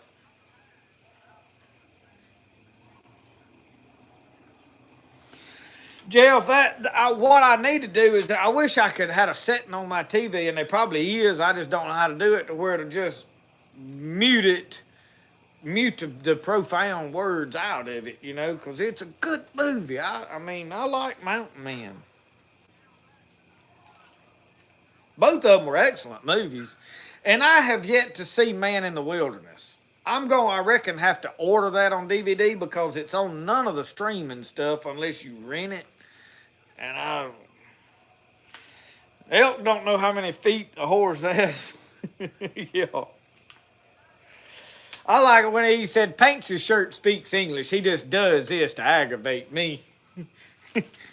He said, you fish poorly. Oh, Lord. Oh, paints his shirt was... He wouldn't know speak no English. It just wasn't happening. Yeah, y'all. Old Bear Claw, he was a legend in there. Trapping with Gavin, I'll check them messages in a little bit. Y'all, I am slacking on my Facebook.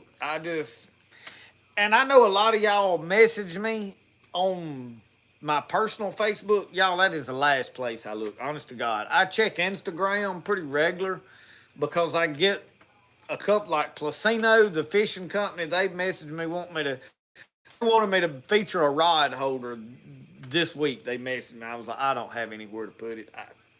But I do check those occasionally, and I don't take a lot of products, but I check Instagram pretty regular, and then obviously YouTube's the first thing I check out. Try to go through the notifications, but y'all, it's getting where I can't. I want to reply to every comment on there. I really do, but it's getting to where I can't. And if I do, y'all, I looked up the other day. I had sat here that one morning for over 2 hours drinking coffee, just replying to stuff. I'm like, y'all, I can't do that. I want to, but I can't.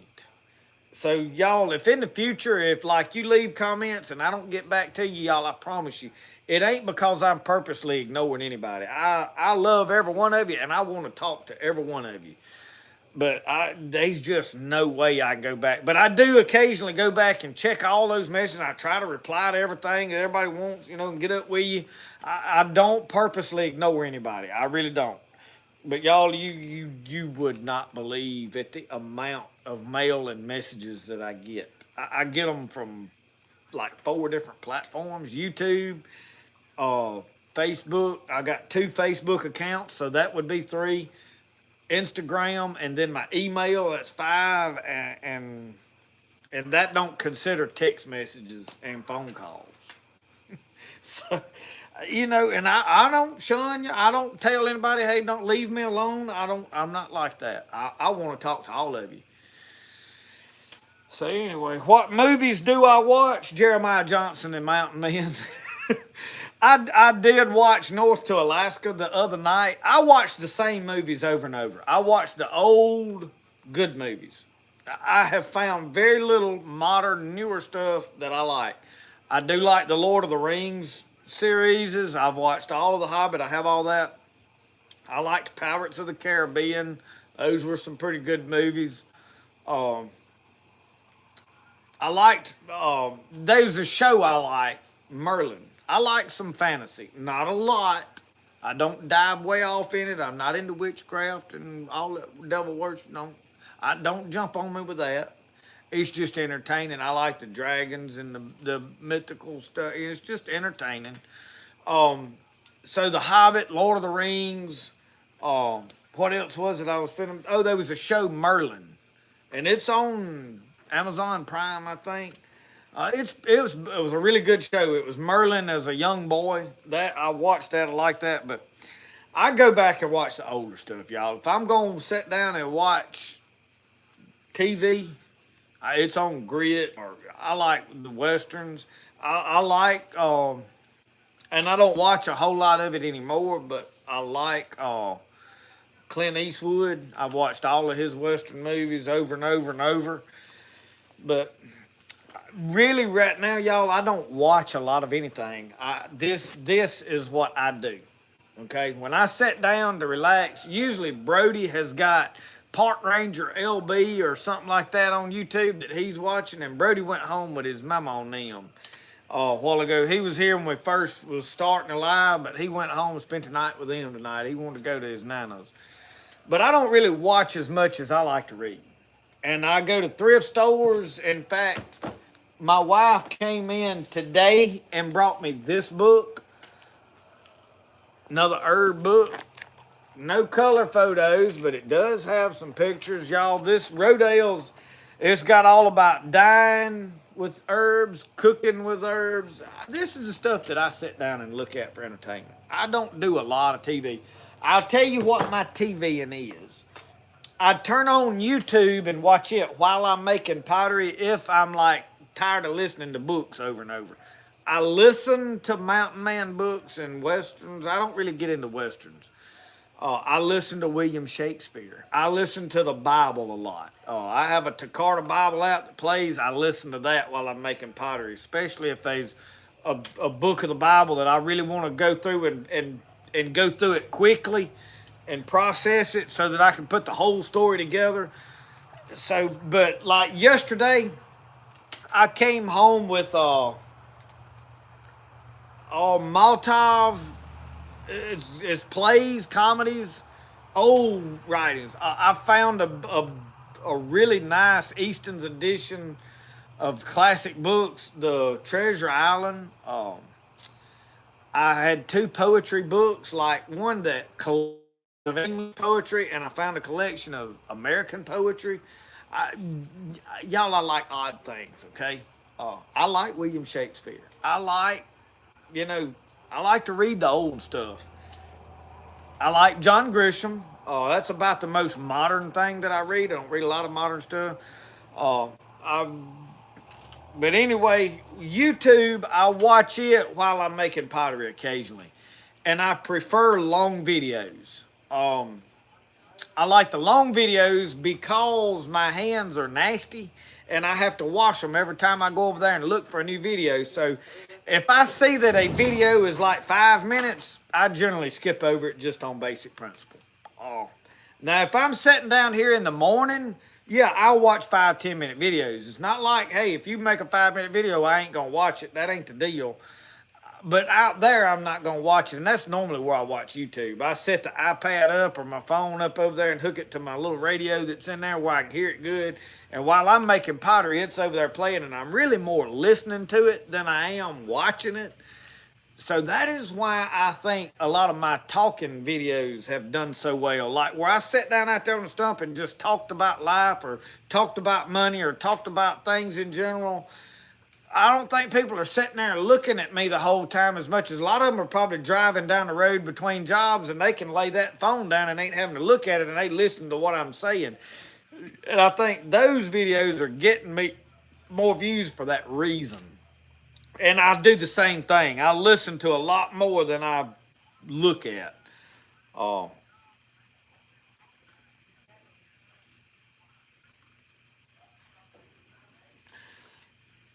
I don't watch and like we had the satellite in there. Well, we had satellite TV. I don't watch sports. Like Alabama football last Saturday, I turned it on. They were playing Ole Miss, and because I had heard a whole bunch of Ole Miss and Alabama yan stuff, I just picked up the end of the game to see what the score. I turned it on like twice, and I pulled it up on YouTube to see that. But with the TV, all it ever stayed on was the Weather Channel or Grit or Brody had it on Paw Patrol. And that was it. We watched 3 channels. Inspiration occasionally. But I got it when I got away from sports and quit watching football. I didn't need none of that. I mean, like you said, there's 500 or 600 channels, and I was watching three of them. No, I didn't. That's a waste.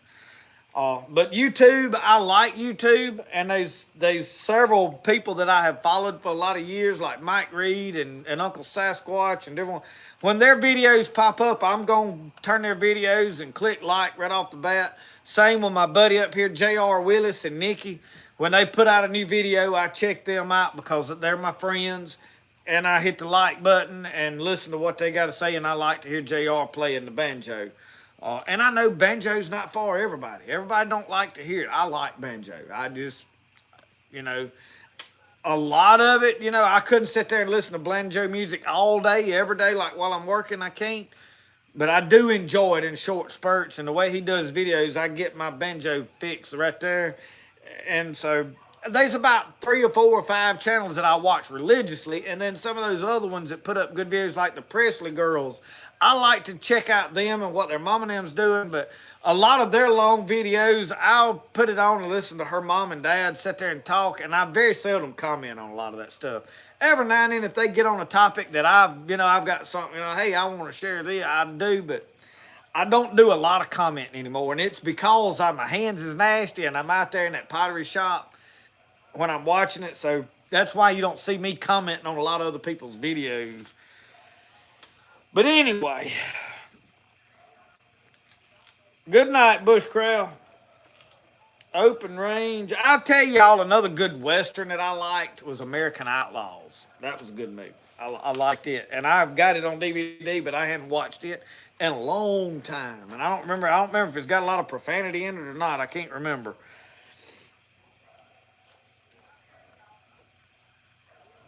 Yeah, James Morgan, that is, and you would probably get a lot of benefit out of books. You need to check into the Scribd app. You can get podcast, books. There's a whole lot of books on there that you'd probably, especially if you like mountain men stuff and westerns, and listen to those books while you're riding.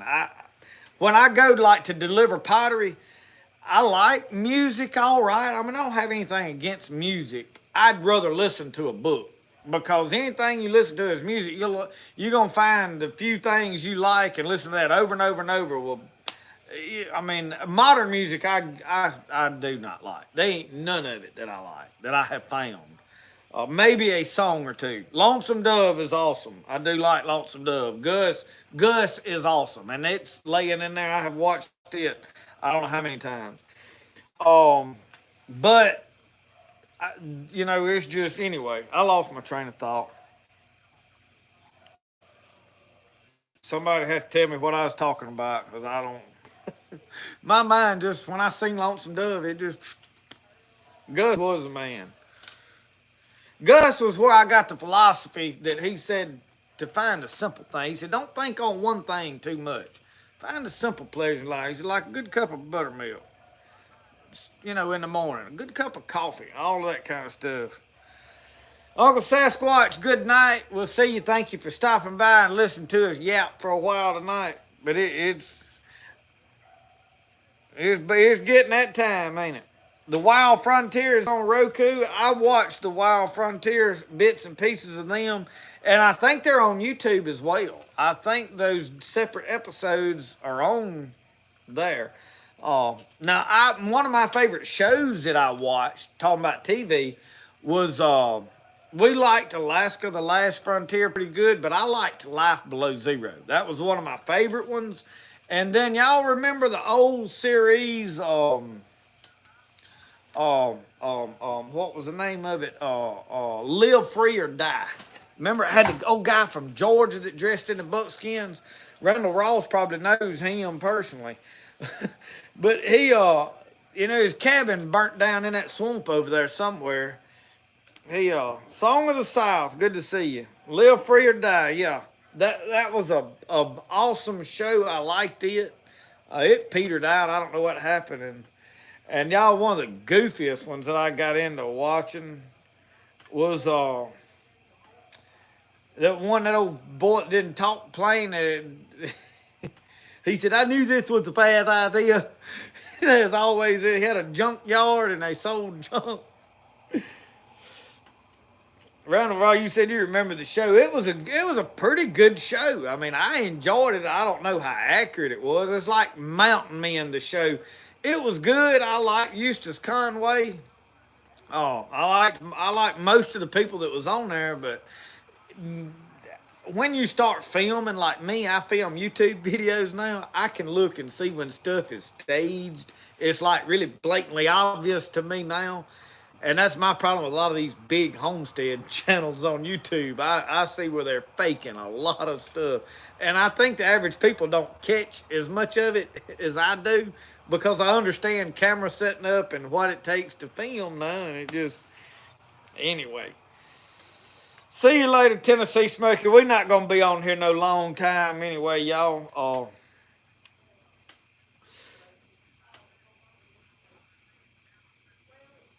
Kendall Gray.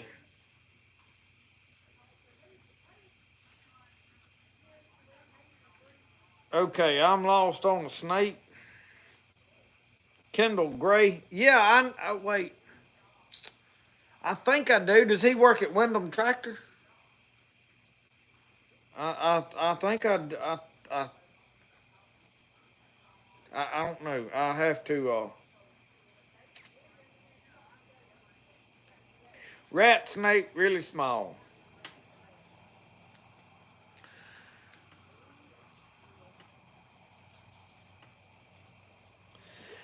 Joyce, there was one that we got to watching. That it wasn't Life Below Zero or The Last Frontier. It was oh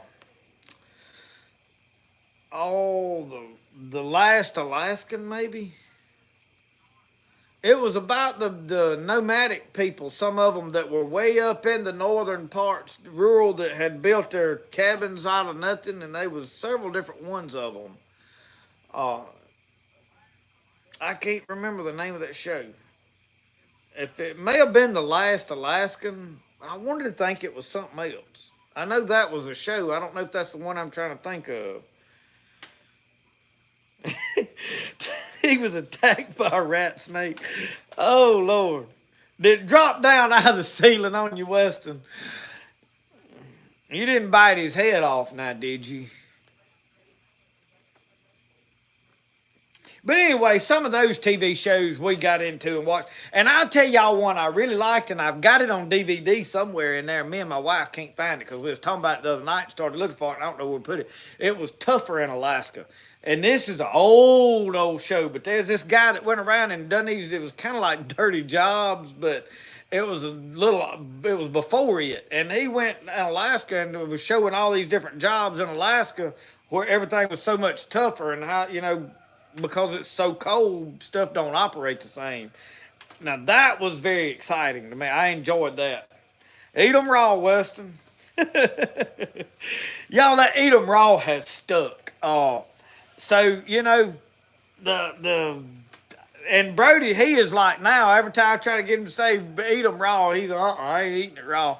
I don't know why he hollered that. Usually when a kid says something, there's usually a background story to it.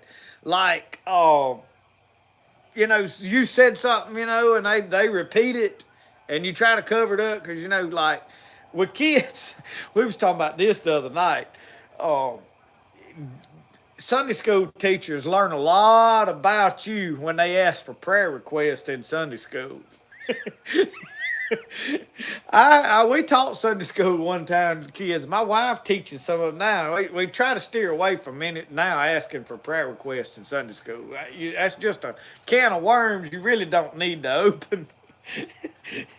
But anyway, you like when a kid hollered eat them raw, you think, well, what was the story behind that? Why was that on his mind? And this, I have no clue. I mean, I don't know where he come up with this. If it's something he heard on TV somewhere else or one of his other shows or something, but I was getting that grunt and he hollered, eat them raw. Near Wilkerson. Where is Wilkerson? I know where the Pearl River runs down through Ross Barnett down. I have canoed from the Nanawarya Mound up here before it ever turns into the Pearl River, all the way to Ratliff Ferry, which is above the Ross Barnett Reservoir by a few miles. And then it runs down through Mississippi down below. I don't know exactly, but I know vaguely about where. I don't know where Wilkerson is. I think Davis Hayes is down that way. He's in one of them towns down through there somewhere.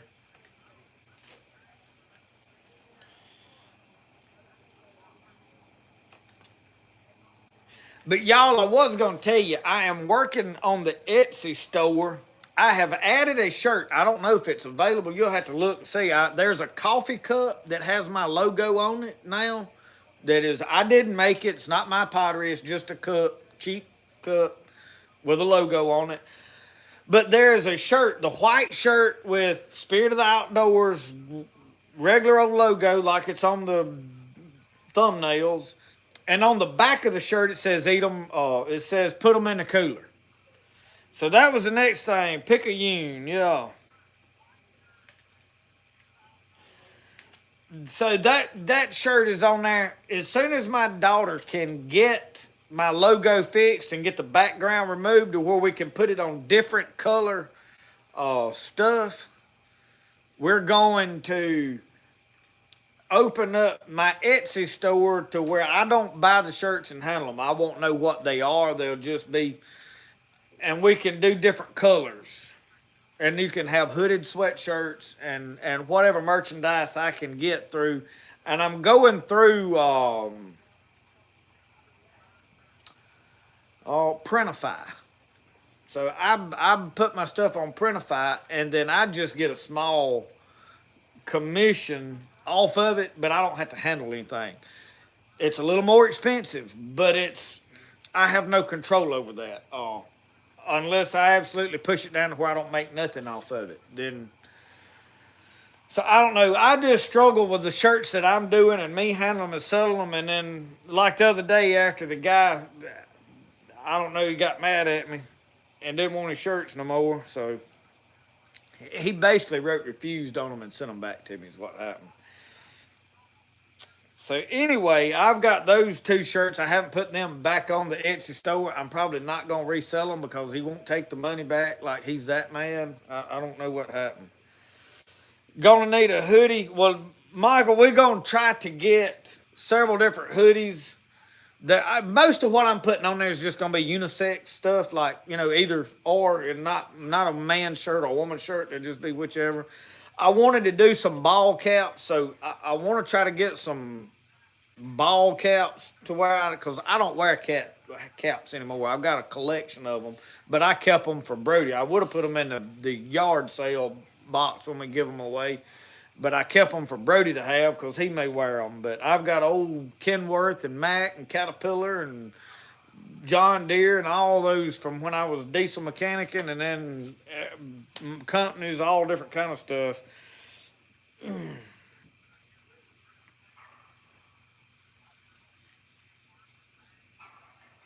You eat taters raw. Stone Cold Steve Austin eat them raw. How about the buckskin shirt? I've got the shirt. I have wore it very little. One of the sleeves here, the other day when I filmed in it, it irritated my elbow right here. It's a little bit still. I might turn it inside out and try to soften that one spot just a little bit. They wasn't the best hides that I had when I made that, so I've got to perfect my buckskinning. But we got to get on the jacket. I'm right now. I am focused primarily on the back porch. Get that project done, and then oh Lord,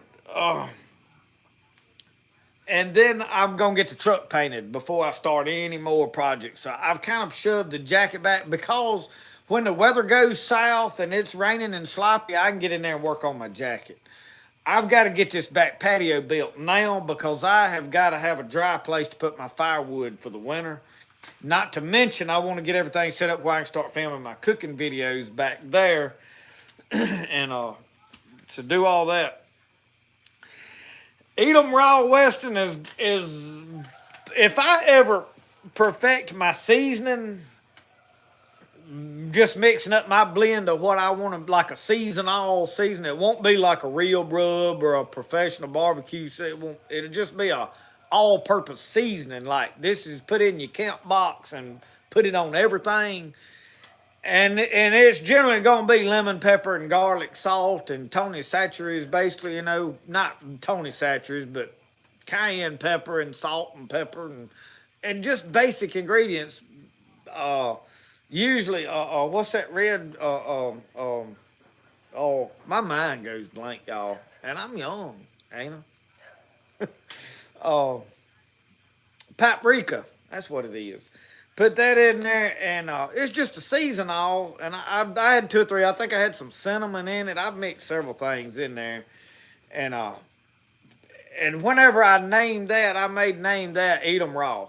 It may be the name of the season. It'll have Spirit Outdoors logo on there, but it may be Eat 'em Raws, what we named the season, because it's good enough you can put it on something and eat it raw. Hey, that's a good idea. I came up with that on my own. Use Brody's logo. That's what we're going to do. We're going to come up with a Eat 'em Raw season. It's good enough season, you put it on something and eat it raw. I like that. Purchase buckskins just to hides. I don't know. There is a website. I looked on eBay, and there's a place down in Florida that is selling tanned hides. I have not bought one. I would buy one hide. They're like 30 something bucks, which is dirt cheap for a buckskin. I would buy one hide and see what the quality of it was. I don't know if it's chemical. I'm sure it is probably chemical tanned. I would not even assume that it was brain tanned. But that really don't matter to me. I ain't no huge stickler on that kind of stuff. I guess it depends on what you're doing with it. Some of you might bother. But I was going to order some of them. And if I can find a place that I could buy good, decent-sized buckskins at that place, Mr. Tony Parker up here in North Mississippi has got me a hand-operated sewing machine for leather and stuff. And I was thinking about making some buckskin shirts and apparel and different things and maybe selling that as well. I don't know. The Spotted Pony, I have not. What is the prices for basically a buckskin, Randall, on there? If I can get them a good one for less than $50, I could possibly make some shirts and stuff. There's no way I can. There's a lot of work tanning a hide. Those of you that have done a little of it know. And to do that and then turn around and make a garment, it would cost astronomical, what it's worth. I enjoy making it. I don't want to start doing it. It'd be like the knives. I started, hey, I make a knife, and next thing I know, I had 30-something knives that I had to make. And y'all, it got overwhelming, and it stressed me out. Nobody got impatient. All of y'all were perfectly patient. Nobody said a negative word at all. Not one person did on the knives. But it was in my mind just a looming. I got all these knives I got to get done, and I got two that I'm still working on. And Matt Presley's, I'm working on his, and then I'm working on another guy's that he sent me a case knife that was an old knife that he wanted me to repair too, and I put it at the end because I wasn't sure how I was going to fix it. I've got to do them too, and then I'll be done with my knife orders. At that point, the rest of the Jonah knives, when I make them, will go on Etsy store, and they'll be, you just come buy them on Etsy, but a knife, after this point, a Jonah knife will be $100 without a sheath. And it's because the leather has went up. A side of leather is like $250, and I can only make so many sheaths out of that. So the regular right or left-sided sheath will be $50. So basically a knife and a sheath will be $150. You want the ambidextrous sheath, is probably going to be $175. And I know y'all that is getting expensive. But hey, if you've got an old sheath, you can get the knife for $100. I'm not going up on the knife. It's the leather work that's all involved in it. And I'm getting a little better at it. But y'all, it's time consuming to sit there and stitch up stuff. Just stitching and stitching and stitching. And You know, they may be some that come up with some imperfections or something that I put on there a little cheaper at different times. I don't know. All that'll be by ear, but yeah, I want to make some. I want to make some more buckskin stuff for myself. My shirts were inferior buckskins because I was. These were all hides, y'all, that I learned to tan on, and some of them were better than others. I am getting better at it, but I still have a whole pile of garbage sack full of hide. All these for this leather jacket that I'm making. My buckskin jacket are gonna be a little stiffer than what ideal perfect buckskin should be. But I'm still gonna make my jacket out of it because it's my buckskin. But I really want to, and we got two pieces of leather from Hobby Lobby that was on sale. Big, really soft leather, like limber leathers, like buckskin. She bought them for like $8 a piece because they were marked down on sale, and I got both of them. So I'm gonna make something out of them eventually. So I've got a lot of projects, but I'm gonna push that stuff back until after these big projects are over. Like the back patio is my looming thing right now. The truck, I'm gonna work on the truck a little here, there, and yonder when I got time. I've probably got to order some more sandpaper to sand on it. It's not a huge thing. I can sand on it a little here, there, and yonder, and then tape up a little here, there, and then go out there and spray one day. So I'm not really concerned with it. It's under a shed. I can do that whenever I want to. But this back here, this patio, I have got to get that done before winter and get my firewood under there. Randall, text me these places so that I usually bring a notepad out here, and I hadn't brought any out here and wrote anything down. But it is, I want to check into some of these because if I can buy buckskin at a decent price somewhere to where I can make some garments, I wouldn't mind making some stuff and turn around and selling it. And because I'm one of them people that I don't have to make like a fortune off of one thing. I enjoy doing stuff.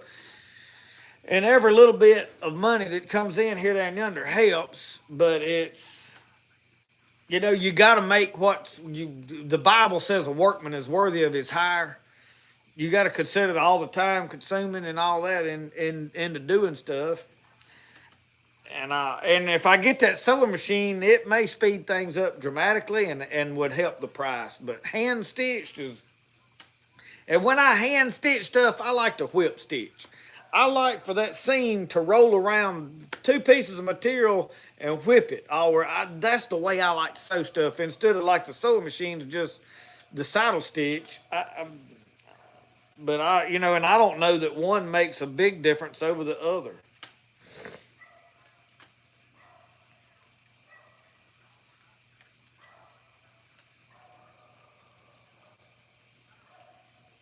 Yeah, tribalism. A lot of people think, oh, well, you made that. It ought to be, the biggest thing, oh, you my friend. You can cut me a deal. And what they sell and do for a living, they don't go to work and say, well, I'll do it for a discount because I know this person. I mean, it's like the pottery. Pottery is expensive, y'all. Like this cup that I'm drinking out of, they're on my Etsy store. They $50 on it. I marked them down to 45 because I really felt guilty. Like nobody had bought the one that I put on there. A lady did buy it. If you're watching, thank you. But y'all, I make this cup. It takes me about an hour at least to make this one cup. Then it has to sit there and dry for at least 3 to 4 days at least. It goes into a kiln and gets bisqued. And it cooks for 12 hours, and then it cools down for 12 hours. So there's a 24-hour cooking process. Then it has to get hauled out to my wife's building, and she has to put glaze on it. And glaze is going up like crazy. She bought yesterday some red to do Santa hats. No, it wasn't even a quart bottle. In fact, there's a box of powder glaze sitting right here that shipped to us.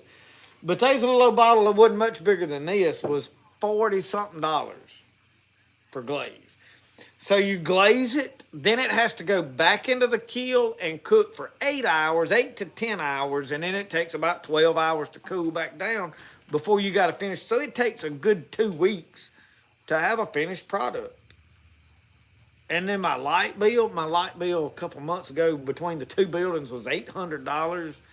I've got gas and deliver stuff, so if I ship that cup to somebody and it risks getting broken, and a lot of stuff does in shipping, I mean, you see what I'm saying? Time you add all this stuff together, well, I really ain't a $50 cup, man. That $50 is high for a coffee cup. I mean, I get that, it is. I probably wouldn't buy it, but you can't make artwork like this for less. Because, okay, if I started selling these for $20, well, everybody wants one, but I can't make that many. And it's kind of that way with the knives. Part of pushing the price up is to limit how many people's wanting one. I want everybody to have one, but right now I'm actually losing money making them because it really takes me about a full day to make a knife and a sheath. If I started this morning, it would take all day. How many of y'all really work for $100 a day? Be honest with me. And you see, that ain't counting my leather, that ain't counting my material, my knife, my wood, so, you know, and a lot of people get it, but there's some people that they thought, oh man, you made that out of stuff you had laying around. But anyway, it'll be all right. Sleeveless, but you want a vest.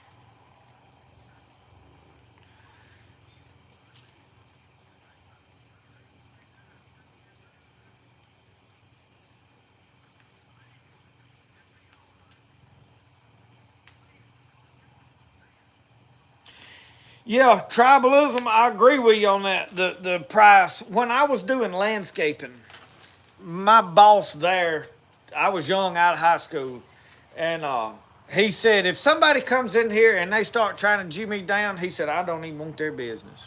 He said, I am not catering to poor people. He said, I've priced my stuff. He said, to go target the more affluent, wealthy people. He said, they got the money to spend. That's the money I want. He said, I'm priced and I'm targeting them. He said, I'm not trying to work for poor people. He said, and the reason is, he said, when you show up, he said, they're trying to Jew you down. Then they want to stand there and tell you how to do everything you're doing. And they nitpick over every little thing because they think I've spent all this money. It needs to be perfect. He said, when wealthy people that's got plenty of money to spend, he said, they don't ask a question. They don't bat an eye. They just pay for it and go on about it. And that's the truth. Yeah, Kyle, it is. I mean, $100 a day ain't nothing. When I was, Lord, 20, at least 10 years ago, I was making $200 a day working. Now, I make less than I've ever made. Honest to God, y'all, I don't even total wallet we support, but I like it that way. Oh, our money that we make goes into our one account, and then we pull out of that account into my account just what we gonna pay bills with, and then what's extra I spend on Amazon. I buy saw parts and not a lot of anything, and then when I go to thrift stores, I buy books. I love books. So like yesterday, I come home with like 5 different books of different stuff, and that's all I spend any money on. You know, occasionally I go buy ammo, but usually if I buy ammo, I've saved up to that. I went to buy my hunting and fishing license the other day, and they wouldn't sell them to me. They said my other ones hadn't expired yet, and they said you can't renew them until they expire. So I got to hunt one day without a license, or not go hunting. So I don't know how that works.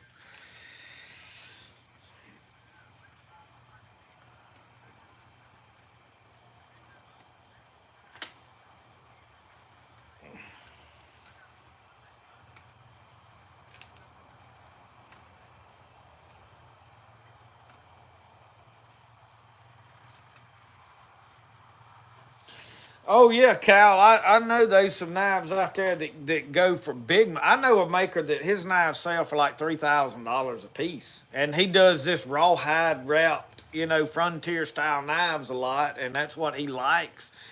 But now his work far exceeds mine by a long shot.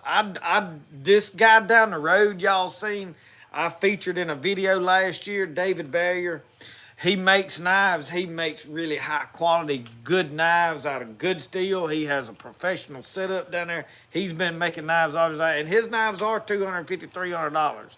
And you can contact him right now. Them knives that I showed you, I think some of them sold, but he has knives for sale right now that are really good knives, and he's been doing this for a long time.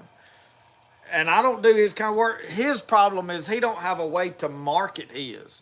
I tried to put them on here, and you know nobody was really interested in that man's knives, so I haven't attempted to show any more of them. Uh, he sent me a picture the other day of one he built that had the copper that he had forged and heated and done it around the. It was beautiful, but you know, I mean, I can't, I don't buy them, so. North Cal, growing self-sufficient. Good to see you tonight. Well, anyway, I enjoy making knives, and I'm wanting to get out there and fire the blacksmith up, and I wanted to perfect my tomahawks this time. And I'm talking about like a cheaper, made out of railroad spike type tomahawks, not a high quality. I have not mastered forge welding. I've watched Mike Reed do it. I don't know how many times, and I have really just not attempted it. I have got a piece out there that I'm probably gonna attempt it, but I'm gonna experiment. Lady Hammer, I am not sure. Let me ask my wife. She can tell me.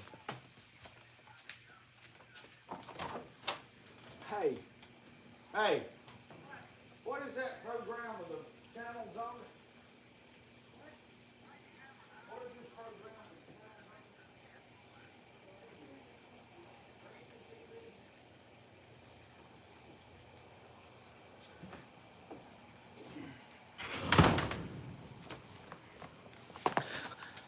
Lady Hammer, she said it was called Friendly TV.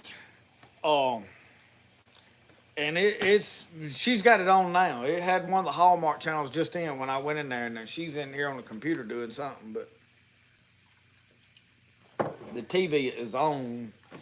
So it's called Friendly TV. If anybody missed that, Friendly TV, and it is an app, and it has about, I would say, 40 or 50 channels on it. The Weather Channel is on there. Grit, Inspiration, Hallmarks, all the stuff that I like, the outdoor channels, the fishing channels, the everything that I would be interested in watching is on there for $10.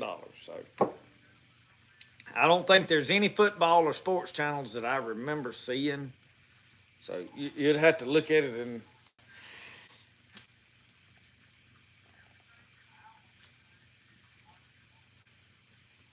What is the battle song, Kyle? I knew the kukri was the curved knife. So I don't know. I don't know what that. Lady Hammer, what we did is we've got the Roku TV, and she just searched it on the Roku, I think. Like, and it's a app. So I don't really know. She come up with it somehow, but I think you go up to your search and just type in Friendly TV, and I think it will pull up the app, and then you can download it. You have to do a subscription to Friendly TV. Oh, a butterfly knife. Yeah, I know what them are. Yeah, I got 2 or 3 of them. And I can operate one pretty good. It's a toy. I ain't got no good ones. But I like big knives. And like the survival knives, everybody wants to ask, what is a survival knife? Well, a survival knife is some people, they want to say a survival knife's the one you got in a survival situation. True, I mean, if you want to be a smart aleck. But, in most of our minds, a survival knife is any knife that has had features added to it to improve survivability. Little things, whether it be hollow handle or whether it be, ferrocerium rods attached to it and all the other stuff, and fishing hooks with it, and whether the stuff is on the sheath or on the knife, but it has a lot of extra stuff to do more than one thing. That is kind of what a survival knife is to me. Uh, just, because any knife is a survival knife in the theory of whichever one I got with me in a survival situation. I get that, but the hollow handle knives, a lot of us in my age group grew up on Rambo, and we was fascinated with that hollow handle fighting knife, and it was built on the style of a Bowie knife. It had a hollow handle. So I built one. And the only way to build one was to take a piece of metal tubing with a threaded end in it, that pipe you buy at Lowe's, and weld it to a bolster and weld the blade to it. And I've got 2 or 3 of them I built like that, and they have held up really well. I have chopped, I have hammered on them, I've pressure checked them. I welded them with a wire welder, and I've had a bunch of people, oh, you can't do that. Well, the first thing I did, the first one I built, and I've given most of them away. I think I have one left down there. I have given them to friends of mine over the years. And they make that plastic dip. It's a can, it's called plastic dip. And you dip pliers, handles in there and stuff to recoat them. Well, I dipped the handle of that knife down in it. It worked really good. The one that I've got out there now, I wrapped leather around it and did that. What do you call the stitch? It's like the baseball seam. I did that stitching down the side of it, and I put some glue under the leather so it wouldn't come apart. It has stayed on there and done really good. The problem is the sheath on it. I'm probably fixing to redo the sheath at some point this winter because it was inferior leather. It was some of that old leather that I think was Mexican leather, and they urine tanned it. If y'all are familiar with urine tanning, where they literally tanned it with urine because it's really salty water. And that salt is in that leather because when it gets wet, it turns white on the edges. Well, it has rusted all the rivets in it because I didn't lace it up. I popped it, put not pop rivets, but those brads that you hammer, they stick in from either side and hammer them. And anyway, I did that. And that night, it's got a hollow handle, and man, I packed that thing with some fish hooks, and I never put matches in them because I didn't like matches, but fish hooks and needles and threads and just whatever I thought I'd be interesting to stick in there. And then on the sheath, I would put I had this big knife, I serrated the back, put a gut hook in it. I put all kinds of stuff on it. And put 2 different grinds on the blade where I could do multiple, whittle up close, and then I could chop out. And it worked really good, but it's just, I got tired of toting, time to move on to a different style of knife.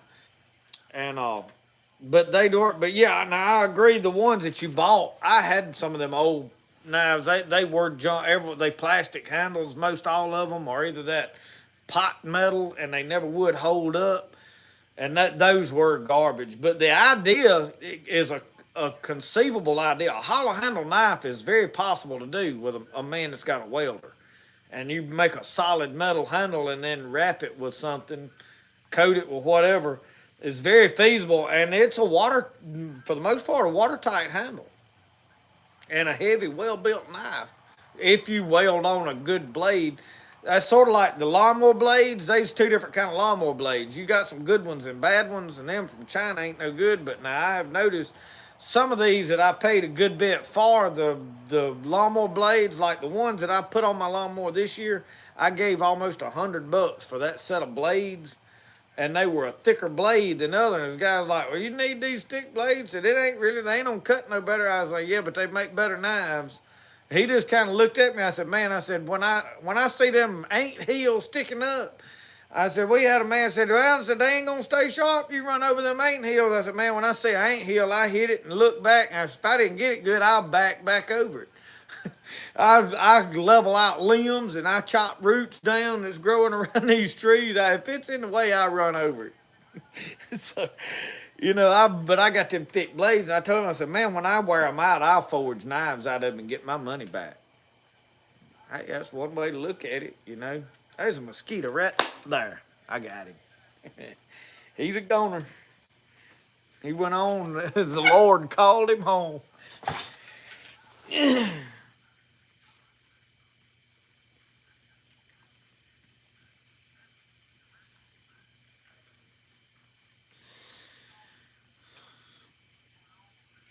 We could probably fix you up, Mr. Larry. We could probably fix you up.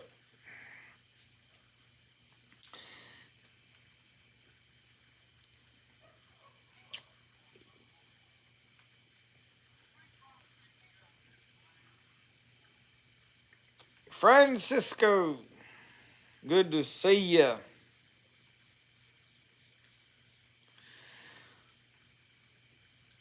I had a Bowie knife, custom handle, solid, had a silver handle, mother of pearl, turquoise handle.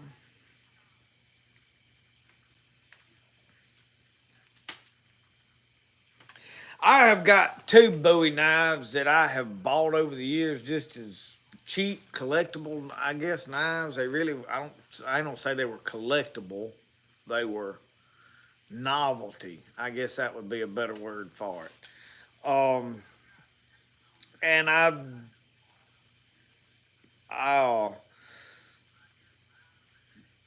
they were huge knives. The sheaths were made out of, it was like cardboard on steroids because they wouldn't leather. They come all to pieces out there, and I hung them up. I've got a box that's got some old knives like that in there that I just kept. They were cool looking, but they not functional. It's like you talking about with some of these big old heavy gaudy knives. It's not really well designed. They're not balanced good, and They just.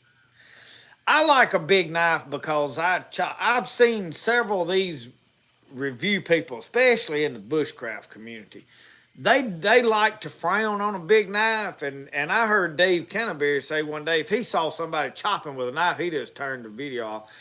And for the most part, that's kind of true, but I'm that way with baton and a knife. There's a whole lot more reason for me to chop with a knife than it is to baton with it. And that's why I like a big knife.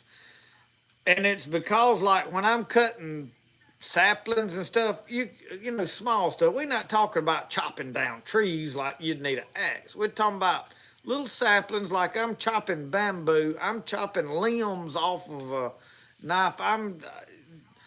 The biggest thing with me is if I'm looking for a deer or something and I'm in briars, a good long Bowie is worth its weight in gold when you're in a briar thicket, because you can clean, you can get them briars like where a machete would. And instead of toting a machete and a knife and a total big knife that'll do everything, the batoning, I see the people want a baton and knife, and the theory of splitting wood to get to dry wood is a myth, really, to me. I have got out here with an axe and busted up wood that was laying on the ground when it was raining, thinking I'd get some dry wood. When I busted that up, and sticks this big around was wet all the way through, soaked all the way through from like 2 days of rain. So anything laying on the ground out there that you was gonna baton a knife to, you wasn't gonna find dry wood. It was wet. So there's a very thin margin of whether that is a common sense deal. The baton, I mean, if you don't carry a saw to the woods, then you're really not gonna have a reason to be batoning a thing. And anywhere that I've ever been, I could pick up enough twigs, limbs, sticks to start my fire that I don't have to baton. And even in wet weather, I look for them limbs that are still hanging up off the ground. If it's laying on the ground, it's way too wet. But anything hanging up, the rain has run down and dripped off, and it's going to be drier than anything else. So, if it's wet enough that I'm going to baton into it to find dry wood, well, what's hanging is going to be dry. So, me personally, I don't see a purpose for batoning wood. I mean, I'm not going and working myself to death at a camp to cut wood into firewood lengths and then sit there and beat on my knife to split it all up to start the fire. I'm just going to walk around and grab a dead limb laying over there and drag it up, start breaking the top up, and one limb, I can break it up and get 3 different sizes of wood out of it and build my fire right there. I ain't had to do nothing. And if I got big pieces, I'm gonna lay them over the top of the fire and burn them in too. So I have found more reason to chop with a knife than I have to baton it, and that's why I like the Bowie knives. I know several nights I have been crawling looking for deer blood when I'd been bow hunting usually, because I'm apparently not a real good shot with a bow, or either I get excited and you wind up crawling around in briar thickets trying to figure out where this deer went. And that long bladed knife comes in real handy for getting them briars out of you, out from in front of you. So, but a lot of it is personal preference. When you gravitate towards something you like, do it. I'm not going to throw rocks at somebody if you want to baton your knife. As long as you batoning yours and not mine, I don't really care. I would never teach that is a you would need to resort to. I mean, there's times that you need to baton a stick for something, but not for fire making. Like if I'm making something and I need to get a straight, stuff like that. There's reasons you might want a baton, but hydrogen peroxide in a spray bottle reveals deer blood. How does that work, Johnny? I've never heard that either. You're gonna have to inform me on that. That's a new one. Hydrogen peroxide in a spray bottle.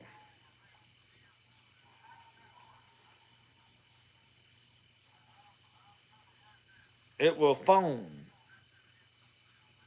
Hmm. Well, y'all have just taught me something. I had no clue.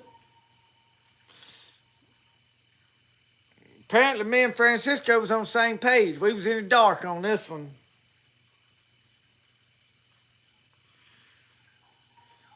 So it just foams on the blood then. So I mean that makes sense. I get it. I put it on a wound, and wherever that cut is, it foams up. I get it. It makes sense to me. I'll have to keep that in mind.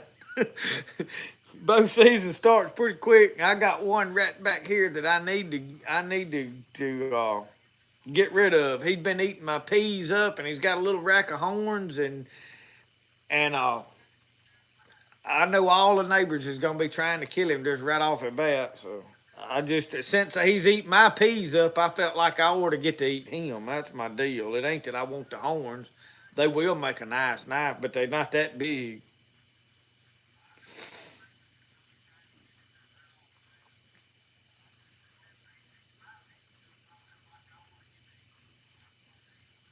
Lord, Lord, Lord. Well, I have learned something tonight. That as common sense as that is, why have I not already thought of that? Why have I not already thought about? But usually I can see it if it's there. I don't struggle to find blood if it's there. I struggle to find it when it ain't there and the deer ain't bleeding good enough. I have worked on tracking skills. I took Roxanne and Roscoe last year after that buck I shot. They never found nothing, but when I pulled the card on the camera and he was back at midnight eating out of the feeder, I knew why they didn't find him. I slammed missed that deer, but my bow limb hit the top of that Ameristep blind and ripped a hole in it.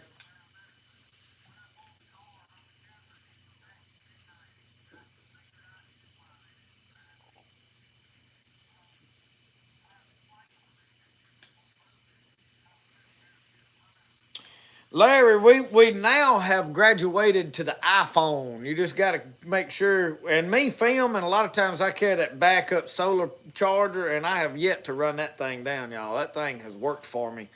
Um, but I'd make sure I charge it up good before I leave, so I don't really have to depend on the solar part of it. But it's a pretty good power bank. And me filming a lot, I've been filming, all of a sudden the phone's dead. And be like, well, there went the end of that video. I ain't gonna get to close it out. The phone died on me. But the problem is now we got our GPS and all that on the phone. It has saved me several times at night just getting back to where my canoe was in the swamp.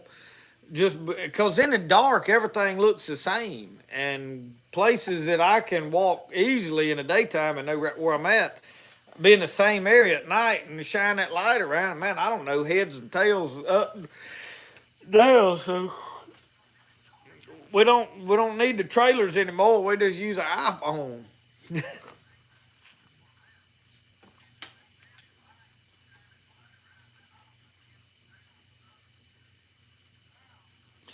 Tommy, I got my brother is red green colored blind. I had to ask him if he'd find blood good. I don't think he can see blood though. I think when we was helping him track it there one time, he really struggled. Like his, I guess he's maybe got the other colors, or I don't know how that works.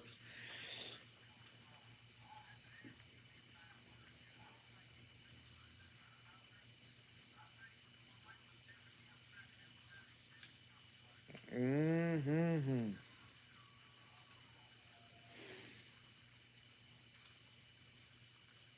Weston, I seen a while ago you said make a bandana. Oh, you talking about make a bandana with a logo on it? I have had several people ask me about that, and I don't know how to do it. My daughter has an embroidery machine, and I really tried to get her to do it. That hadn't happened. Oh, I don't know how to pull off a bandana because the way I tie the bandana, halfway would be like, I don't know, halfway would be up here. So really, I wouldn't want the logo in the middle. The logo would have to be offset. I don't know. I hadn't figured out how to do that. If that's what you're talking about. Nomad, I'll be honest with you. I am just an average old country boy, just like most of y'all. I don't think I'm better than nobody. And what I do here is just turn the camera on when I'm doing something. Nothing is staged or set up or like, a lot of these people, you can tell they faking stuff and putting on this production, and you can tell that it's not real. Or I can. I feel like y'all can too. I really live the life you see. It's nothing extraordinary. I don't try to pretend that we're off grid and completely a homestead and all this stuff. I call it a somewhat homestead because we go buy animal food. I'm raising chickens for a hobby, more or less. We eat the eggs off of them. I do grow a lot of my own food. I do hunt and fish a lot. And these are things that I do a lot because I enjoy them, not because I'm living that way. But I guess I have a different mentality of game than a lot of people. Most of the people that I know are hunting for bragging rights. It's like tomorrow. They'll go squirrel hunting for the sole purpose. They'll eat the squirrels. Don't get me wrong, they'll eat them. But it's more about I want to come back and brag about how many I killed. And I'm not that way. When I kill what I want to clean and cook, I'm through. I don't want to clean 27 squirrels. I just want 5 or 6 or 8. I'll usually get the limit. Now, if I know there's 2 or 3 people that's wanting to eat, and I'm the only one hunting, I might would kill an extra 1 or 2 if I thought I could get away with it. If I could. But that ain't why I'm there. I'm there for the experience. The same way with deer hunting. I like to kill a buck with a big rack of horns, but I don't. That ain't why I'm in the woods. I'm there for the peace of mind, the enjoyment, God's creation, and meat. Really, I'm a meat hunter. I like to eat deer meat. I cooked deer steaks this week one night. So and I have respect for these. I don't just walk around shooting everything I see just cause it's there to be shot at. When I was young, we shot every snake we saw. Now, if I shoot a snake, he's in the yard up here. If I'm down there now, if he's right there, like at the boat ramp where kids are and stuff, he's got to go. If he's venomous, I call him poisonous, just cause it rubs people the wrong way. I know there's a difference, but if he's minding his own business over there in a ditch and not bothering looking for something to eat, I'm not interested in killing him.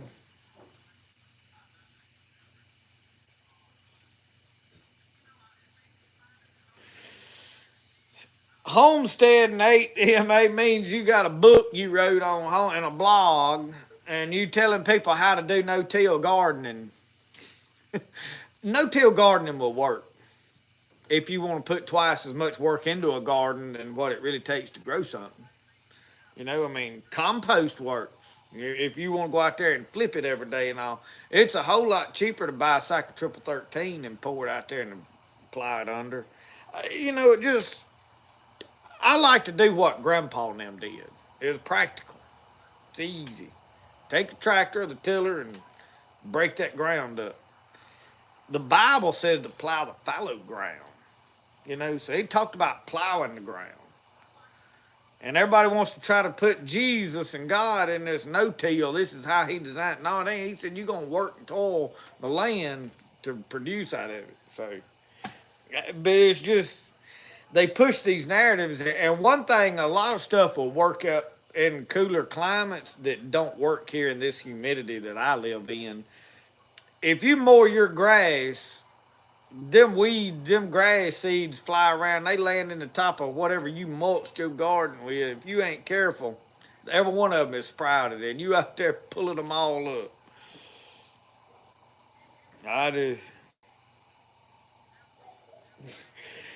Kyle, you know what else? You know what I put in my gun? A clip. That really sets people off, and I just sit back and grin and go, Tupac put a clip in his gun. Hey, people get fired. They think if you say clip that you can't shoot, and I just let them think that.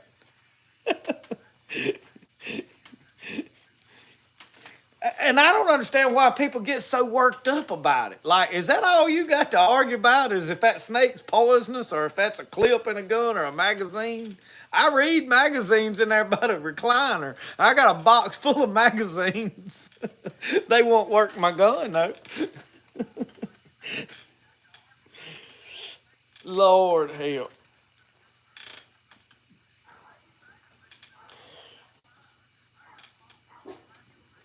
It's just funny, and you shouldn't provoke people to anger. The Bible says not to do that. Okay, let's be clear there. I didn't provoke them. If they got mad, it was on their own terms. I didn't tell them they had to get mad. But I mean, really, who decided that it was supposed to be a magazine instead of a clip? Who decided which one was right? You know, who made them the legal authority on it? You ever thought about things that way? You know? ADMA, we'll see you later. Good night. We've had a good night. The rosemary, you hadn't had no luck with that. The military, well, they think they are the authority on everything. Lucky, quit fussing. She's went out the back door and come around here to the front door to fuss. Come here, Lucky. Y'all hadn't met Lucky, have you? Lucky, come here.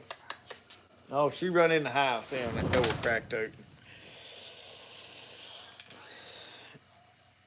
The military, what I was going to say, talking about them, they was a young lady that was in the military. She went to Iraq or Afghanistan one, and I think was a mechanic over there, worked on Humvees and all that stuff. She come back home. She was a police officer.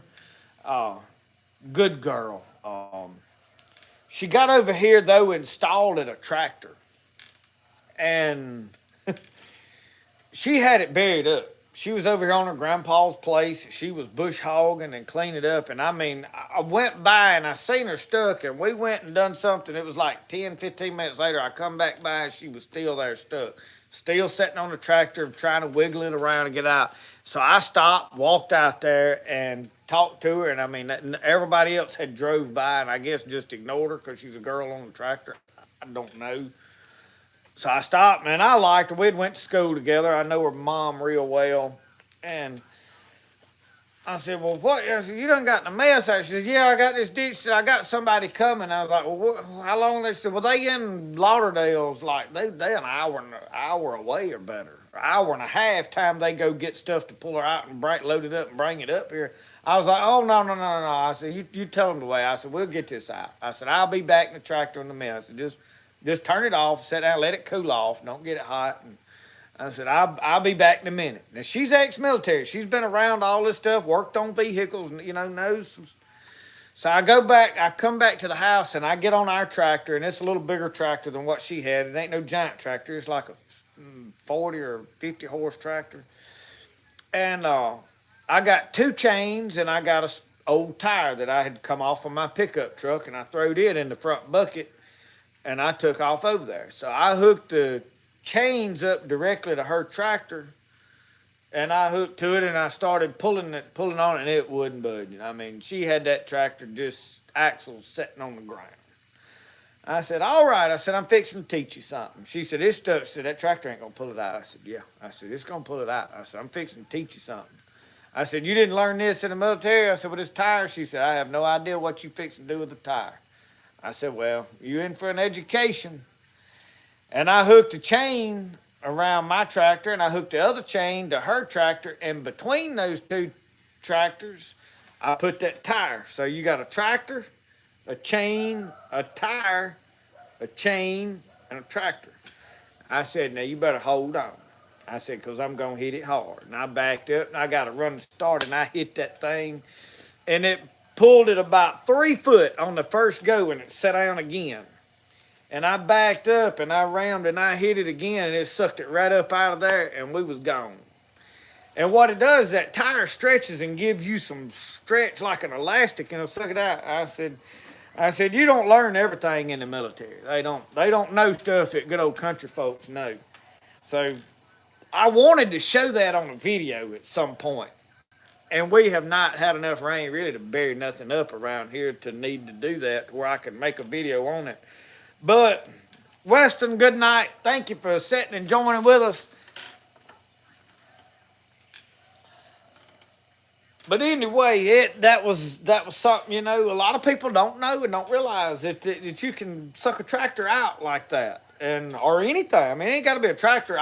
In fact, I pulled the tractor out with my pickup truck doing that one day. Eat them rat snakes raw. Tommy Litchfield, you are right. I love comments like that. Lord, Lord, Lord. What y'all want to talk about now? We're going to have to shut this down here shortly. I didn't want to stay out here too god-awful long. We're going on 166 minutes. Y'all, that is like 2.5 hours. Good Lord. Have mercy. It is 9:43. We started at 7. Lord, we're going on nearly 3 hours. Roxanne, what are you doing? This is the scruffy crazy dog. Come here, Roscoe. Get up here. Oh, come on. There he is. There's the hero. Tell him hey. Wave at all of them. Property tax? Oh, yeah, we got property tax. I paid, the first year I filed my own property taxes, I paid $2,000 because I didn't file homestead exemption. So, we well got property taxes here and have had them for quite a while. I don't know if anybody misled you there, but we've been paying property taxes here for all of my life that I remember. Now, my dad, once you're 65, you don't have to pay them no more. If you're a senior citizen, you're exempt. You also don't have to have a hunting and fishing license. Oh, what are y'all after now? Hey, come back here, dogs. I hear people talking at the neighbor's house over there. What, Kyle, my comments have... Did you preach any tonight yet? We touched on a thing or two, but that I kept it very vague. I try not to preach every time I get a chance to talk to people. Um, no, I have not, Randall. I have not practiced with it. I need to. I ain't had time.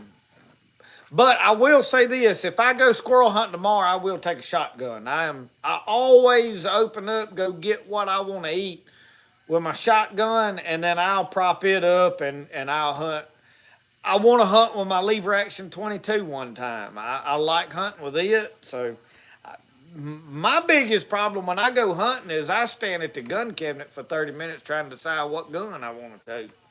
I mean, that's first world problems, but that's just how country folks are. That's where I invest. We don't buy stock market. We buy guns. And I don't have that many. I've got a few, but I stand there. I got two different 22s and a 17 and a flintlock, the shotgun, and what I want to hunt with today. So you try to hunt with all of them. Kyle, I will tell you this. I don't think you probably missed it. I am preaching Sunday at our church, so my mind has been geared to that. I touched on what I was going to put just in time on. I have never allowed that to be mentioned before I'd done it, but I have kind of had my direction. I have really dedicated this week in prayer and fasting more than I normally do. Uh, if you want to hear from God and you want direction from God, if you've got to speak and you want God to use you, you fast. You push your plate back. I have not eaten nothing today until after 6 o'clock. I went in there and eat at 6 o'clock. I'm not bragging on myself. That is my way of getting God's attention to let God, I am sacrificing today because I need to hear from you. I need to know what you want me to preach. And really, I did that Monday, fasted, and then I had not heard anything. I had not got any ideas of anything that I wanted to preach. So I've been talking to the Lord all week. Lord, I need to hear. I need to know what you want me to talk about because I'm not going to just throw something together. And last night, after we rode all day, I didn't really listen to a lot of my book on the road. Usually, while I'm riding, we traveling, delivering pottery, I'm listening to one of my books the whole way there and back. I'm just into my story. And I didn't. I just kind of rode in the peace and the quiet. And Brody actually had the Apple Dumpling Gang movie playing in the back headrest, and I listened to it for 3 times in a row, which is okay. He likes the Apple Dumpling Gang, and y'all should too. That's another good movie for you. But I really was more in my thoughts of what my direction. So when I got home last night, the Lord started pouring through me my thoughts. And I'm like, okay, God, I need to know which one I need to know what you want me to do for just in time, and then what you want me to preach Sunday, because I'm preaching at my home church Sunday morning at 10 o'clock. And it's preaching at home, the people you know everything about them, you have to be very careful because you don't want to preach on what you think, it's not good.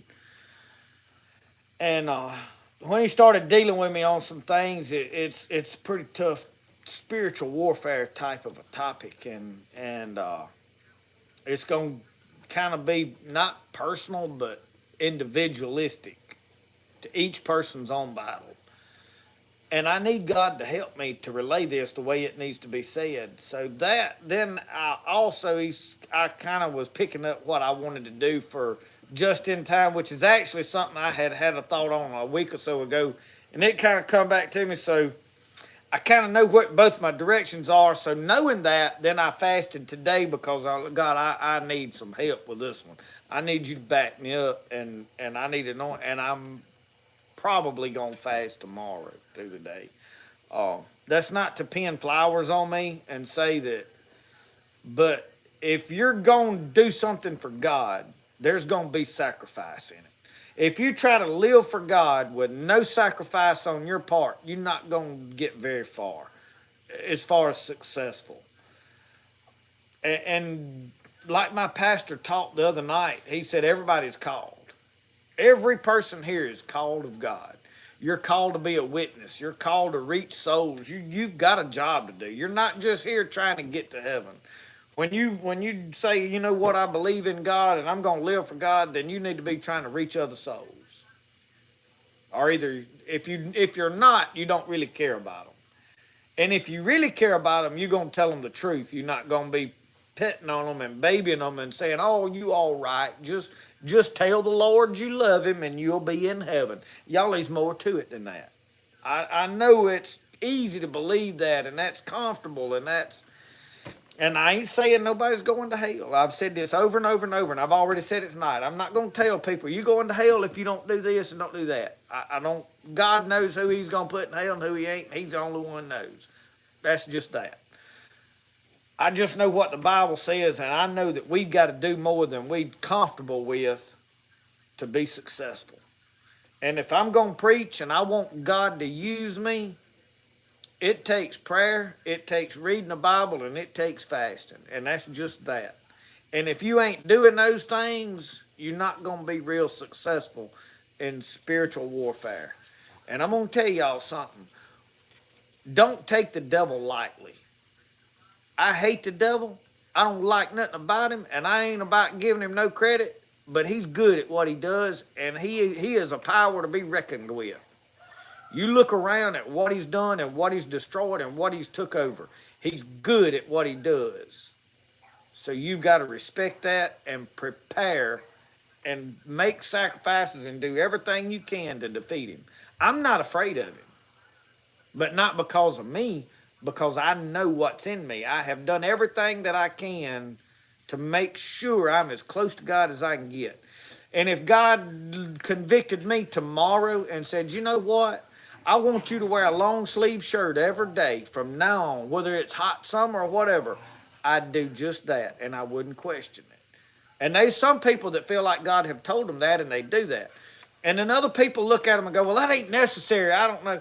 You know, it may not be necessary to everybody, but if God convicted you about that and dealt with your heart, you better obey it. And that's the way holiness works. It's sacrifice. It's, you know what, God, if you really want me to do it, if this will get me closer to you, I want to do it. It ain't about I'm just trying to stay out of hell. I'm trying to get as close to God as I can get. And that's kind of how, that's why when you listen to me talk on Just in Time, you feel something real. Because it is real. It's not, hey, I sat down today and I thought up this cool message that I thought was interesting and you'd like to hear it. That ain't worth a flip, y'all. And there's a lot of preachers doing that. But those are preachers that are simply preaching because they're too lazy to work a job. And that's just bare bones fact. If they was serious about God, they'd be trying to get as close to God as they can get, and you'd see them start making personal sacrifices in their life. And I don't know how we got off on that, Kyle. That was your doings. Oh, Lord. All right, I have missed some comments.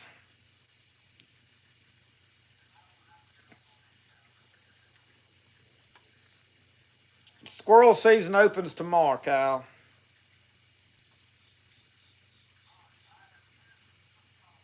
Joyce, I will be praying for him.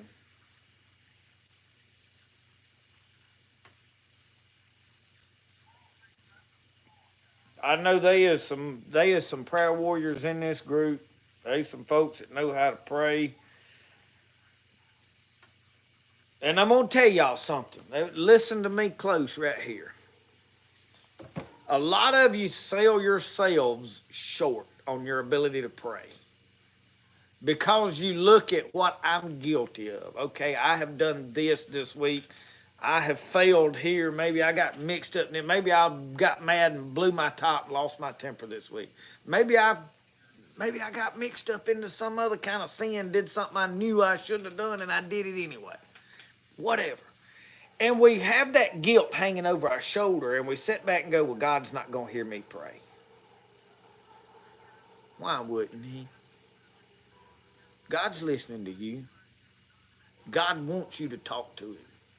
God will answer your prayers. What God is looking for is faith. He's looking for somebody that'll believe in Him and believe on Him. And there's a difference. Everybody believes that there is a God. Some of them are just mad at him.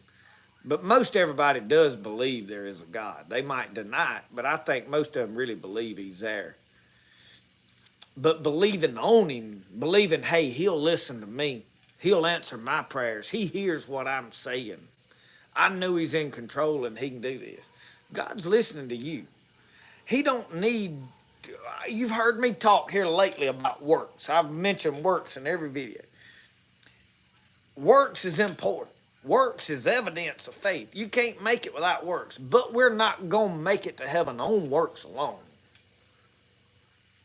He don't need our works. He wants our works as us showing him how much we trust him and believe in him and have faith in him. But we're not going to ever earn our way into anything. I mean, that if you think that's what works is, like I'm going to be good enough to get to heaven, no, it don't work like that. Works and me being good enough is showing God how much I love you and how much I'm thankful for what you've done for me. And I want to stay as far away from that sin as I can stay away from it. That's what works is. But we're going to get to heaven on mercy and grace. And just because I have failed, everybody falls. The secret is when I fall, I get up and go, I ain't doing that again. Dust myself off and get the dirt off of me, and God forgive me of that. I ain't doing that no more. I'm sorry. And forget about it and move forward. And don't let that mess beat you over the head and make you think God can't hear your prayers.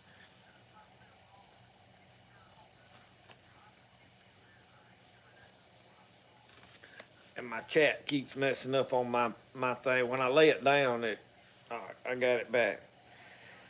So anyway,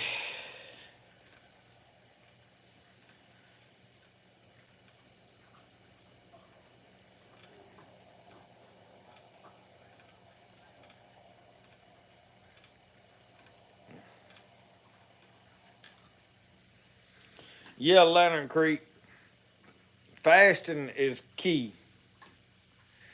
He said when he told them, and that's one of the scriptures I'm going to read about, is in Matthew, I think 14, when he or Matthew 12, and they tried to cast a spirit out of a person or tried to heal him or do something, and the disciples couldn't do it. And Jesus said, oh, ye have little faith, how long will I be with you? They couldn't do it, and he did it. And he said, this kind cometh not but by prayer and fasting. And he mentioned that it's in a couple of different scriptures where he said, this cometh by prayer and fasting. And that's, you got to pray and fast. And it ain't like, well, we do enough to get good enough that God will, like we build up enough whatever for God to work. It's that God sees this person's serious. This person's willing to do whatever it takes to get to me. And that's, fasting gets God's attention. Even Jesus fasted 40 days before he went, and he was immediately tempted by the devil afterwards, and he was able to withstand the devil because he fasted. So if Jesus had to fast, we got to fast.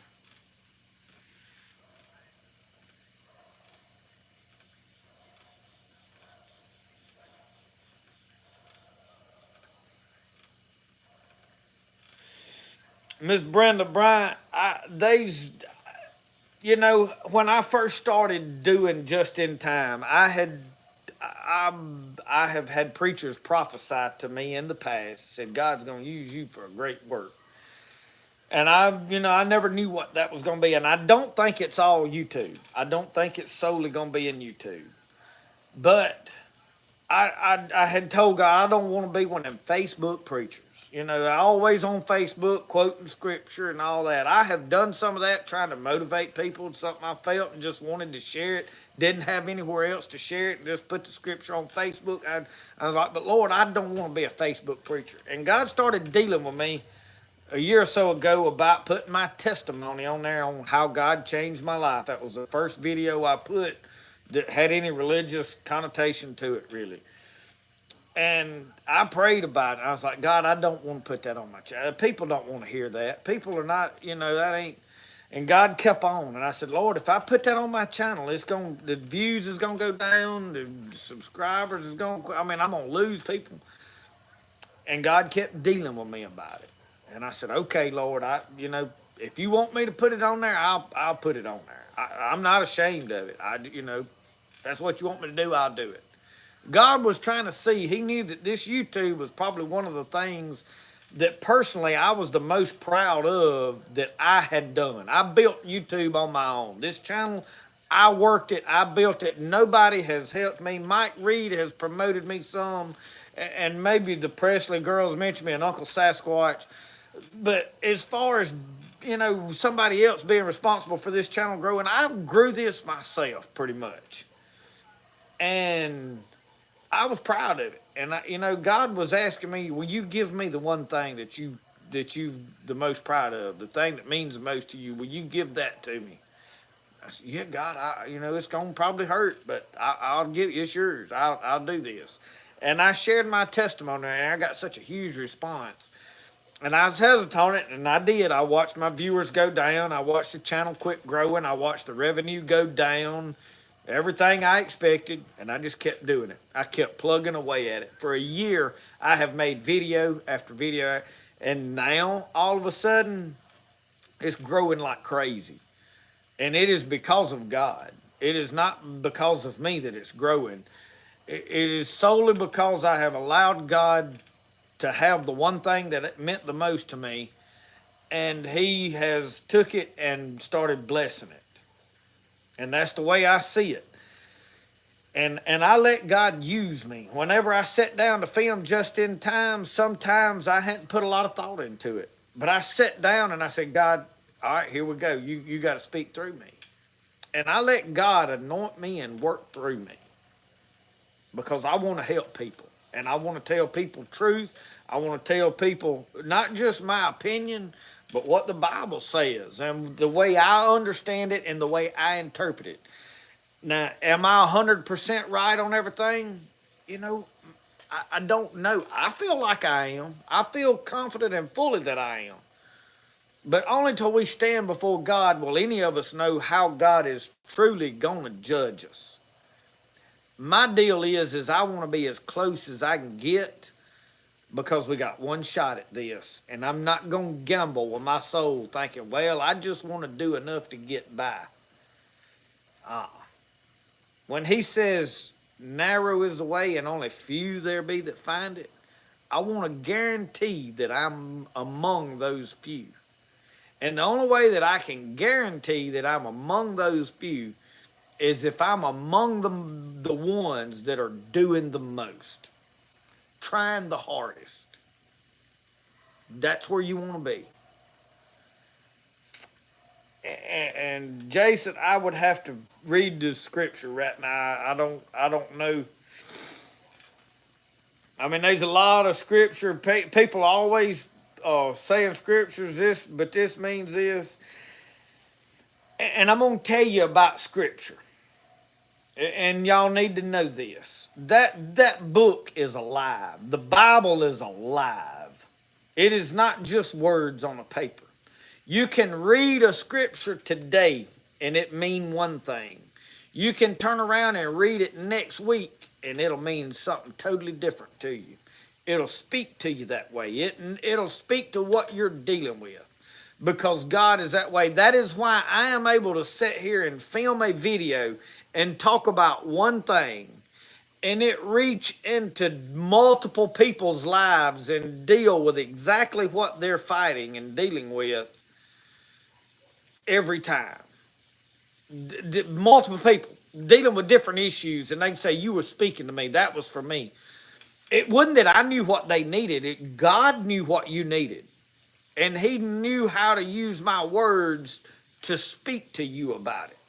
It wasn't that I did anything great. I just was a vessel that God used.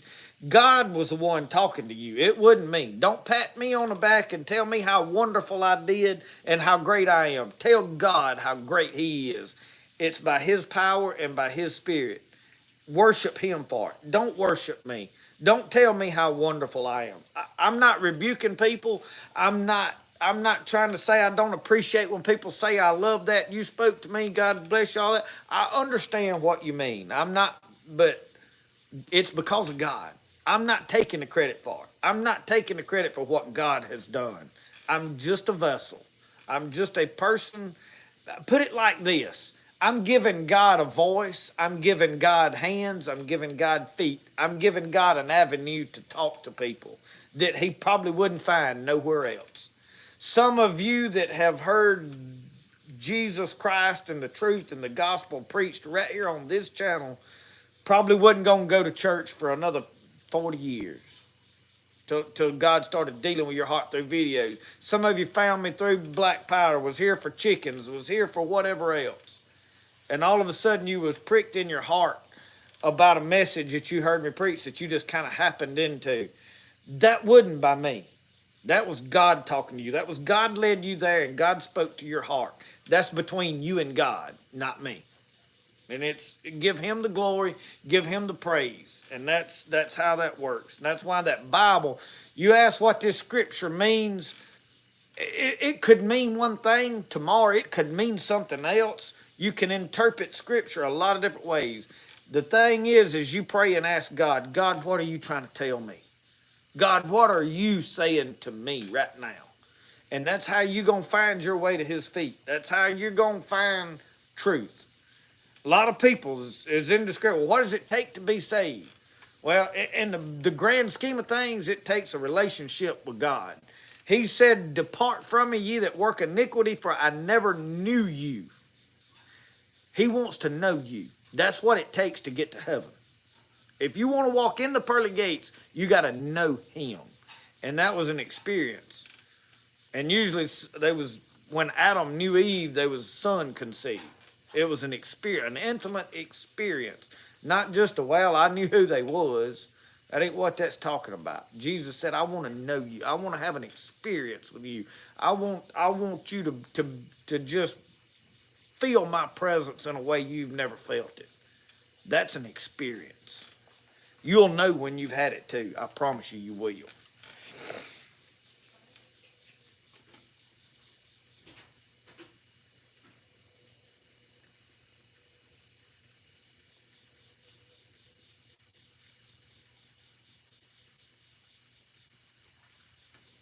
But yeah, Kyle, and I ain't scolding people for telling me thank you and I did a wonderful job and Lord use me.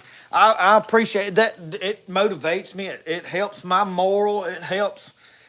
But I just want y'all to know that I don't take credit for it. I mean, I don't sit here and build myself up and get a big head to thinking, oh, I'm some great somebody, because I'm not. You can do what I do if you allow God to work through you. God can use, hey, he spoke to Balaam through a donkey. If God can use a mule, he can use anybody. That's why he can use me. Because I'm hard-headed. God's got to talk to me plain. I mean, for him to move me from a job to another, and he just about had to kill me at this and to make me miserable at it for me to decide to go on to the next one.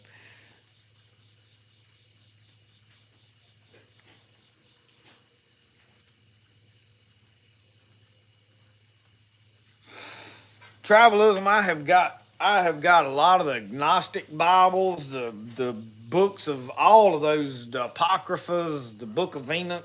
I have read a lot of that stuff, and there's a lot of interesting stuff in it.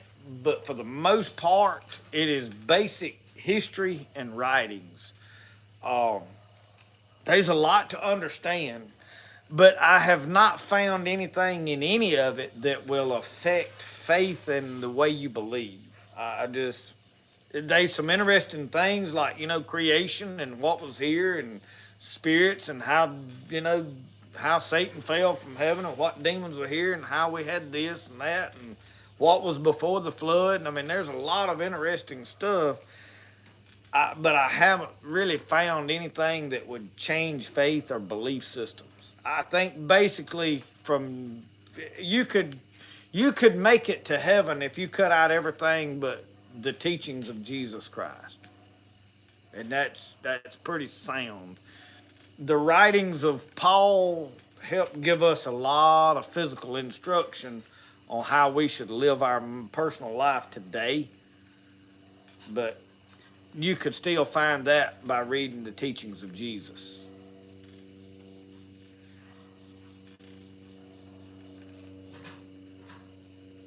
Yeah, Kyle, I'm definitely hard headed. Definitely hard headed.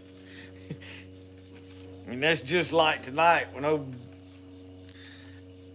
that fella he got on here last week and carried on and talked a bunch of junk, just trying to agitate people.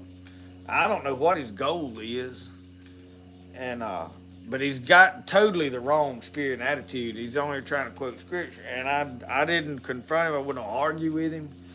And I get on here tonight, and I just just got to get rid of it. But it ain't big headed. It's hard headed. I ain't gonna tolerate it. Had enough of it. And I don't know that the way I did, the way this stuff lies, you can't just like block somebody from a channel. No, you hide them. And I don't know that they can still watch but can't comment. I don't know how that works. And what concerns me with the way it is set up is these people like that, once they get aggravated at you, they start trying to find anything they can to report you. And they have a lot of power that way. They start reporting things they don't like, and they'll make up junk. Well, YouTube, if they already kind of, I mean, you make questionable videos like hunting and fishing, they don't like that already. They really don't like preaching and stuff. They don't like medicinal plants anymore. They don't want you trying to help nobody. So you got to be careful with all these things that I do. Well, they find one video that oh yeah, we can get him here. It's like the other video, the dog was on the chain in the video. I couldn't tell you how many people jumped on me about that dog in the chain in the background. Well, she has to be on a chain at a time because she's bit a couple of people. I mean, when I'm expecting a package and the UPS man's coming, I have to chain her up. When I know the meter man is coming to read the meter, I have to have her chained up because she will bite. If you're coming to my house, would you want her loose or her chained up if you know she might bite you? I think you would prefer I had her on a chain when you got here. And that's just kind of common sense, But you have to watch it. But they see that in the video and they can report you. Well, YouTube put a strike on your channel for something silly like that. And it's all because somebody got aggravated at you because they was on here being a pest and you blocked them. And, that's what happened to Mike Reed from what I understand. But I don't know the whole story. I hadn't really talked to Mike about it. But he got just tired of worrying with it and just walked away, I reckon, from his other channel. I don't really. He may put up some videos later on when he gets past his wife being sick and some of that stuff. She had a knee replacement and recuperating from it. I hope he starts putting videos back on his other channel, survival stuff. I really enjoy his blacksmithing and others. I really liked his herbal medicine stuff, but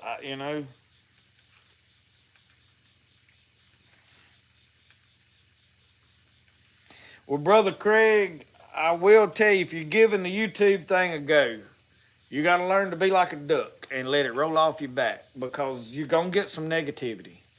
I get a lot of positive comments. I have an overwhelming amount of positivity here. I think part of that is because I have took my time and let it grow slow to begin with and created a fan base of people that just like me for me. But you're still going to you do the best you can, and you're going to get somebody that's just going to rub you the wrong way. Learn how to let it go. Don't argue with people in the comments. You have the right to speak your opinion. If somebody gets on here and tell, oh, you don't need to do like this, why are you doing that? Well, it's okay for me to say, no, well, I'm going to do this like this for this. But if they want to keep coming back with stuff, don't keep arguing with somebody because you're not going to change their mind. Don't take it personal. And it's tough to learn that because things will bother you. Just little comments, about how stupid you are, or how stupid you sound, or something like that. Either people love my accent or they absolutely hate it. There is no in between. And I've had several people, you just faking that accent. You drop that act. And J.R. Willis said somebody told him the same thing on his comment. It's not an act. This is me and how I talk, and I'm not putting on. My mood has a lot to do with my accent. Like the other day, I had relaxed and sat down, and I was just kind of carrying on, telling tales, and talk real slow, just kind of taking it easy. And There's times when I've had a lot of coffee and I'm excited and I'm talking real fast. I know, Francisco, you never even noticed the accent, did you? But Brother Craig, just be ready for his negative. Just let it go, push it to the side. If people get on there and start being ugly to you, you know, you just gotta kind of either block them or let it roll off your back. But you can do anything you want to do, and if you'll put God first and let Him lead you, you can be successful. Well, Larry, you leave and I'm gonna shut it down too, cause I ain't gonna sit here if you ain't here. No, I'm kidding, no, but y'all, like we've been going 3 hours, and I need to go inside. My coffee has absolutely in 3 hours. You believe that coffee's already cold? It's just so. We've been going a while. Thank y'all for watching tonight. I really appreciate every view, every person that's hit like, every comment. Y'all sitting here chatting with me. Some of you have sat here through the whole thing. Hey, probably won't be a video till Just in Time comes out tomorrow, because I did not film anything today, and then if I did, I wouldn't have time to edit it tonight. So probably the next video soon be Just in Time, and then next week we got our projects working on. I'm hoping I get my logs going, get to working on that. So we'll have those videos coming up. But thank all of you for sitting here tonight, us talking and having a good time. I have thoroughly enjoyed it.